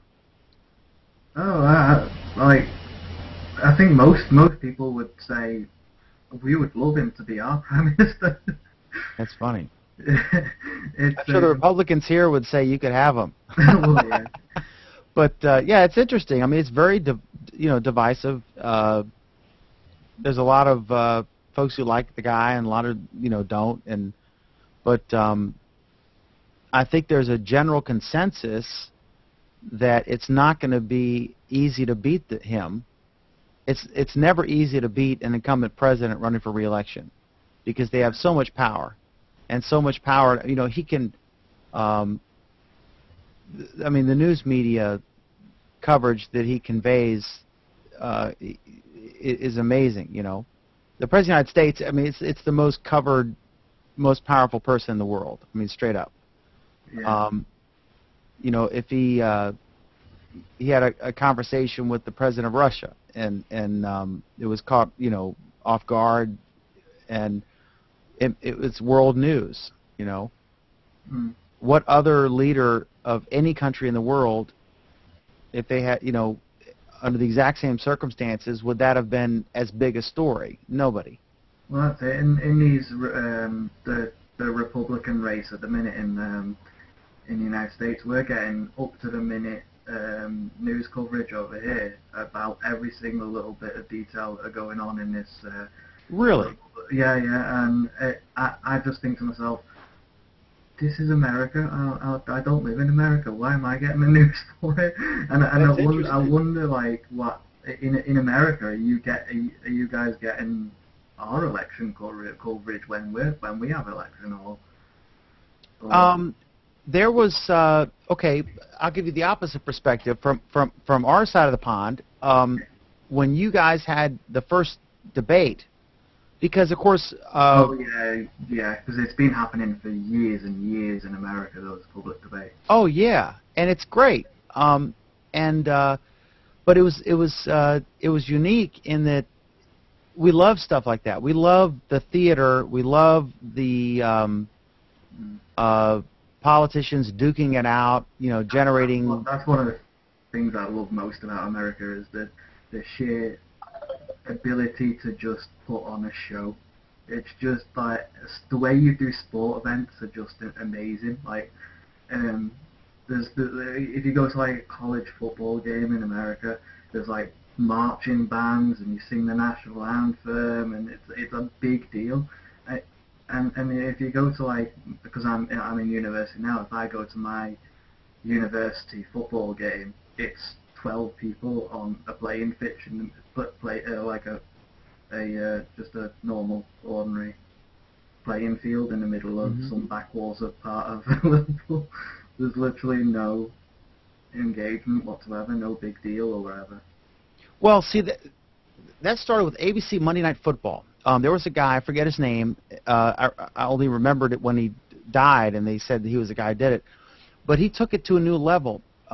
Focusing on the personalities in the same way that the British tabloids focus on the, you know, the drama and the intrigue, and they make stuff. I mean, they make stories out of who's cheating on who or whatever. They kind of took that kind of scrutiny to sports and made them celebrities, and just brought a new level of intrigue, like to make it a soap opera, like the EastEnders or something, to sporting events. And it created this whole new level of interest. Yeah. We make, you know, American, because we're we're a big country, populated, you know, well populated, it's interesting, but it's very different. Having lived in both, you know, your side and my side, it's interesting, but on the sports thing, I think it's just marketing. And Simon Cowell did an interview where he said, you know, that he loved America because, you know, being a British guy, he said, we do entertainment better than anybody else. I definitely agree. The big show, you know, the movies, I mean, that we come up with. You know, that's our thing. And I think in large part it's because we are, you know, the cliche, the melting pot of the world.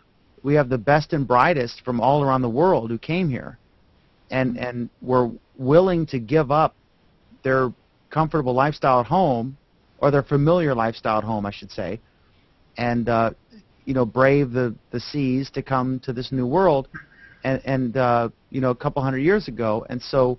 That's what we are. We're the product of Europe and Asia and Africa and all these different places, some voluntary, some involuntary, you know, given our shady past. But there's that aspect to it, that we're not a country that has evolved for thousands of years in the same place. We're the collection of the crazy entrepreneurial types who are willing to risk everything and come here, and so I think that's our strength. We're the best of all the different places. It's something we've lost in our culture, because like if you go back to like the Victorian era, that was probably the British peak of entrepreneurship. That's when we were the most risk-taking kind of country, where everyone was taking risks, everyone was investing money in exploring new things, and I think you guys pretty much took over from that after the Second World War, and we've been playing catch up ever since, basically. So I don't know. When I finish my degree, I'm looking into the possibility of moving to America at some point. I'm looking into some of the big cities like Boston, New York, Chicago. What's your degree going to be in? I'm on business at the minute, but next year I'm going to transfer to a master's in international economics and business management. So, yeah. See, that illustrates my point. You're willing to leave your safe, comfortable home country and come to the new world, right? Yeah. I mean, that's a dramatic term, but basically you're willing to leave everything you know, all your school chums, everything, and try to stake it out in a place you don't know anybody because you think there's opportunity here, and that's our secret. You know, that's our Foxconn. That you could come here and potentially, if you're smart and lucky and work hard, you could make a whole new, dramatically bigger lifestyle for yourself. You know what I mean? Yeah. And that's America's secret. We've got the best from everywhere, all put together in one place. We stumble sometimes, but and we're jingoistic, but we tend to prevail in the end, pretty consistently for the last couple hundred years. Mm-hmm. And but the other thing, what was the other thing you were earlier? I forgot. About Victorian Britain. No, before that. Oh gosh, what was it? I can't remember now. The election. Oh, right, yeah. It was really interesting when they had their first debate, because to us that's second nature. You know, there's tons of debates. Like the Republicans have had, like 20 or 30 debates. But, and now they're off the radar screen here because they're not doing any more debates. You know, you get all these great one-liners and quotes and things like that. And it was interesting because in England, of course, it's a different system. You're electing a party. It's like you're voting Republican or Democrat. Well, yeah, we're in, say, where I am now. My constituency is Liverpool Riverside, so I elect my representative to the House of Commons. So I'm not electing Tony Blair, Gordon Brown, or David Cameron, or whatever. When I go to the polling station, I see my local representatives and I pick an option. And it just so happens that the most number of constituencies that vote for a particular party, they get to be in power. Yeah, for any Americans watching who are unfamiliar with that system, the parliamentary system, the way it works is it's kind of like the Speaker of the House becomes the leader of the country. The president, the head of state is, of course, the Queen, and that's a hereditary position. But the person who's the nuts and bolts leader is the Prime Minister, and that's chosen by the members of Parliament of the House of Commons. No. The Prime Minister's chosen by. He's just another MP. He'll obviously have his own constituency. I think David Cameron's is somewhere in Oxfordshire or something like that. And the people of Oxfordshire, that particular part of Oxfordshire, elect Oh, David correct. Cameron. He's just a regular MP in that respect. Yeah, it's. But it's the fact that he's party prime itself. minister It's is because party his itself. party won the majority. Yeah. Or it could be a coalition. Yeah. Theoretically, it could be a coalition. But it's kind of like in the middle of President Obama's term, the House of Representatives changed hands. And at that point, in England, you would have had a new prime minister. Yeah. But here, he's still the president, so because he's separately elected. And both sides have their pros and cons, or both methods. Yeah. But it is very interesting that it's very different. Yeah, when I was studying that, to weigh up the pros and cons of each of them, and there's too many to even mention. But it's basically it's just in America it's the separation of powers, where you've got an executive branch, which is obviously the president. In the United Kingdom, it's the prime minister and the cabinet. In the legislative branch, you guys have got the Congress with the Senate and the representatives. In the UK, that is the House of Commons and the House of Lords. And the judicial branch, which is also the House of Lords, but it's all put together in one big thing. But hasn't your House of Lords been diminished in its power because its peerage? When a bill goes through the system, the people in the House of Commons vote for it, and if it gets passed through there, it then goes to the House of Lords. They have the power to send it back to the House of Commons one time. If then the House of Commons vote for it again, then it goes straight to the Queen to be signed into. Is that largely a rubber stamp? I mean, does the Queen ever overrule the House of Commons in the modern era? Oh no. The Queen, although the Queen does have the power to say no, I'm not signing that bill, if she ever did, which she wouldn't, there would be riots in the street because it's not considered that she's not there to play any sort of political role whatsoever. Yeah, it's interesting. It's a very different system. In America, the way we set it up, because we have tiny states and we have gigantic states, like Texas, California. Virginia used to be a large state, but it was split up in the Civil War. But the Senate, every state has 2 members. Yeah. And in the House, it's proportional. So Delaware would have 1, or New Hampshire, and a large state like California, Texas, would have scores. And so the way they choose the president is, it's not really popular vote, because of course Gore won the popular vote, but Bush won the electoral votes after a Supreme Court decision. Yeah. And that's happened one other time. I forget the name. But the way we choose it is, we add those 2 up. The number of congressmen you have and the number of senators you have, we add those up, and that's your electoral votes for your state. So it kind of protects the small states to a degree, and acknowledges that there are more people in the bigger states and they should have a bigger voice too, and you kind of add them together.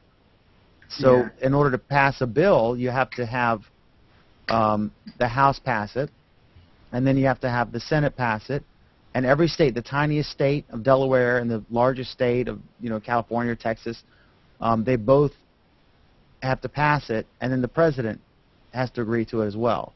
Yeah. So it's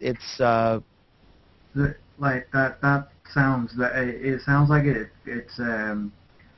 it's very inclusive, whereas many different sections of society have a fair and equal say, but at the same time it's kind of a long-winded process. If you wanted to do something quickly or pass a bill through quickly, it could be a bit of a yeah.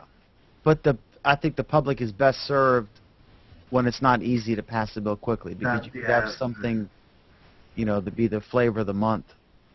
Yeah. And it gets passed, and in hindsight, it wasn't such a good idea. I wish they would have a sunset on every law, so that like the most they could do is 5 or 10 years. That every law would automatically expire unless it were reaffirmed. Because how arrogant to think that if you and I were congressmen today, that 70 years from now, that our whim should be law. It's an interesting concept. I think there should be an automatic sunset. Because why are we obeying laws that were passed in 1860 and haven't been reviewed since then? That's it. There's laws in this country that go back before your country even existed. Oh yeah, thousands of years. It's probably. ridiculous. Not to mention the common law, precepts that are sort of acknowledged and obeyed. I think that nothing. I don't think we should be subject to anything that someone did in 1640. No, yeah. I think there was a few years back there was one law that came. It got lost somewhere in the vastness of all the bureaucracy. It just came out of the blue, and apparently it used to be still in power. Every man in the UK had to wear a hat on a Sunday, and if you didn't, that was you had to hang. It was a hanging offence, and it's just like, how is that still not strictly enforced today? How is that still a thing? And I think I heard another one that was on some particular day of the year, it was still illegal to kill a Welshman from the walls of Chester, from the walls of Chester with a crossbow. It was like, what? I would hope. Yeah, that's funny. But yeah, we have stuff like that. You can't bathe your donkey on Sunday in the afternoon, or just crazy things. They find these things and they get rid of them. But yeah, I think that laws are passed by politicians who are influenced by current donors. Yeah. I donate $10,000 to your campaign. That doesn't mean you're corrupt and you're going to do my bidding, but it certainly means you're going to return my phone call. And so why should someone 10, 20 years from now be subject to that law? If their current elected representatives, you did not elect anybody in the 1800s or 1900s. Yeah. You've elected people in the 21st century. So why are you subject to their whims at the time? Why are these not up for review? And every minute your legislators spend reviewing old laws is 1 minute they can't damage you by passing new ones. Mm-hmm. To pay homage to their supporters. So I'm for that. I'm for an automatic sunset clause for every single law. Maybe make it 10 years, and then every year they have to, someone has to reintroduce, and it has to pass 10% of the laws. There's nothing wrong with coming to the end of that, say, 10 years and saying, all right, this law still applies, let's just re-sign it in. Fine. A lot of it could be unanimous consent. You could have a unanimous consent resolution, and then any member could bump it from that to have a debate, and you could limit the debate, or whatever. Yeah. But that would make news coverage, and people would think about it. Does it make sense to have this speed limit, or this drinking age, or this ban on this, or whatever, But why do we pass things?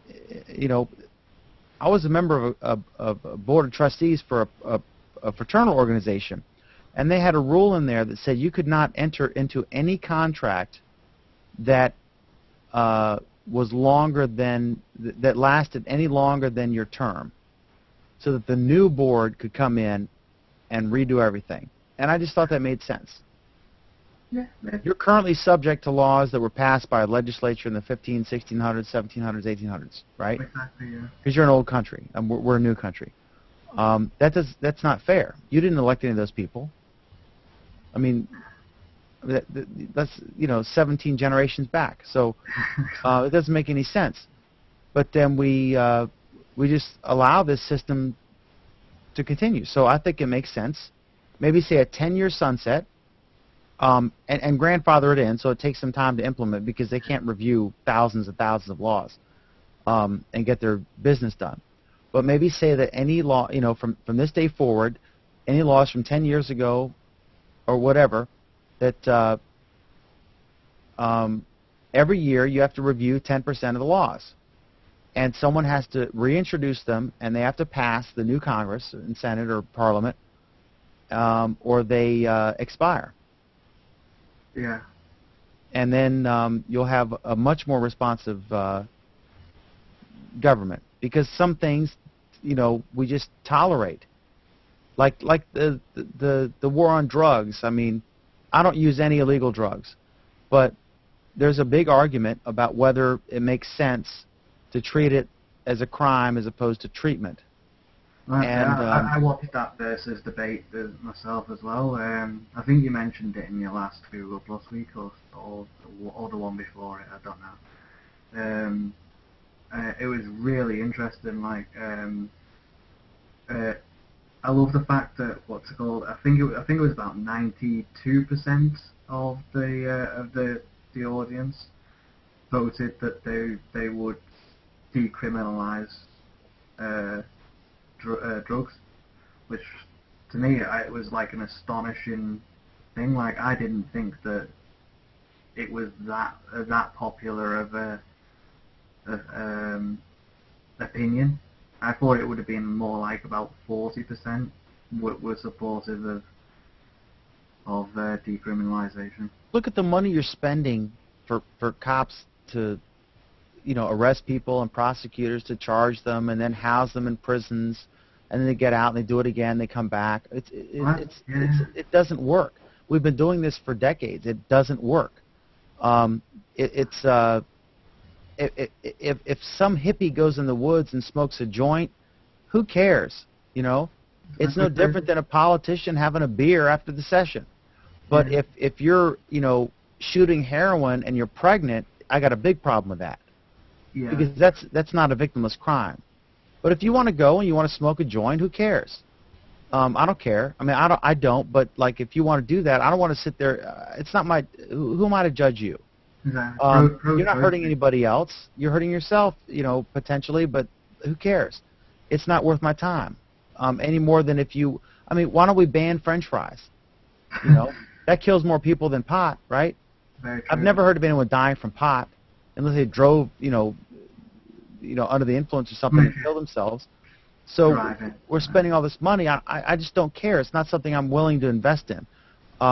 It's a libertarian issue, and so, but then we don't ever have to consider this issue because the laws are in place. There's no new laws about it, except I think they. I mean, there are always laws about drugs and stuff, but it's like those laws were passed, under Nixon and forward, and so they're in place now, still today, and they just avoid the topic because they're not reinforcing it or whatever. And I just think that all laws should have a sunset. I mean, that way every single thing would have to be reintroduced and passed and signed by the president, or in your case, the Queen, and would get a public airing. Because I think it's arrogant for any Congress to think that they should be able to pass a law that would affect people centuries down the road. Yeah. And it's too convenient to allow those things to just sit on the books because they don't want to have to revisit them because they're controversial. Because it makes sense. I mean, nobody thinks the war on drugs is working. But nobody wants to vote.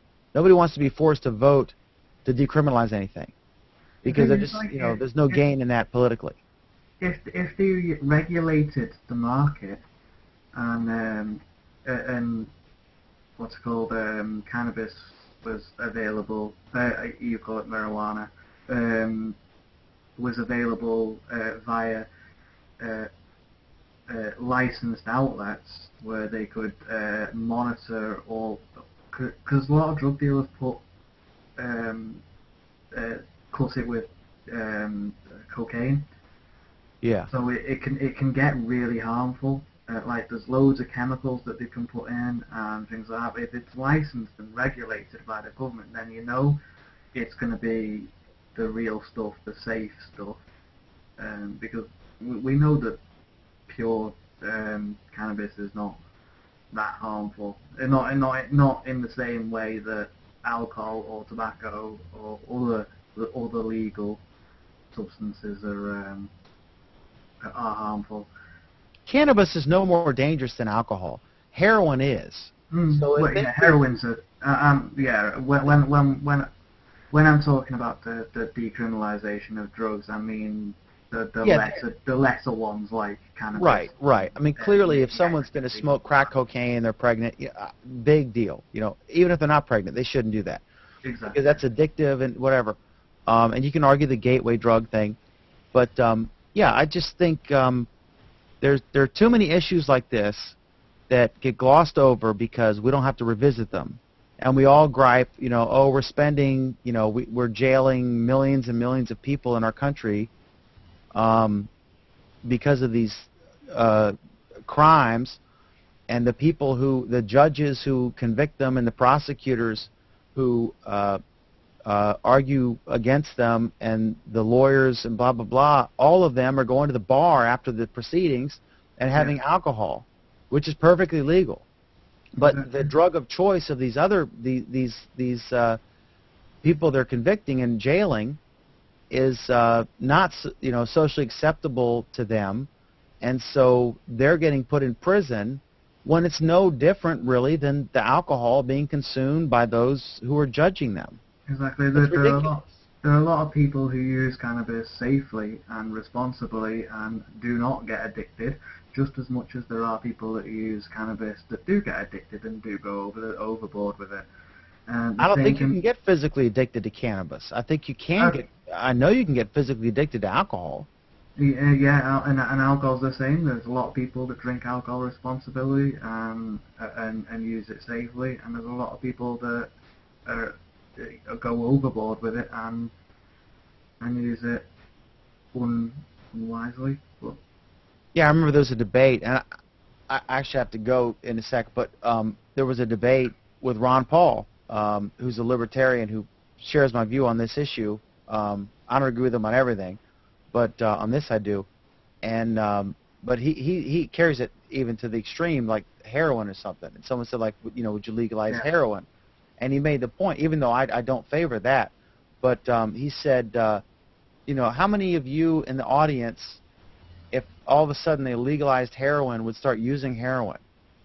And everyone laughed because it was ludicrous. None of us are going to start using heroin if it were made legal. But it just brings up the point, you have a right to be stupid. You have a right to make poor decisions if they only impact yourself. You have a right to eat bad food. You can have bacon every meal.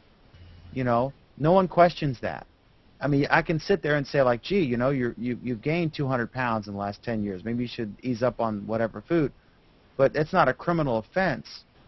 And if you want to sit in your home and do some drug that doesn't impact anybody, is it really my business to be your judge and jury and spend all this money and tax people to pay to jail you? There's a case for to make informed decisions. So to educate people. So you have to be living up under a rock to know that smoking is harmful for you. To smoking cannabis is harmful for you. To drinking alcohol is bad for you. Eating fatty foods are bad for you. That we all know the risks, but we still do them. I still like a McDonald's burger every now and then. I still like to go out to the pub with my friends every now and then.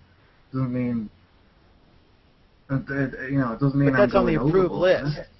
See, that's on the approved list. Yeah.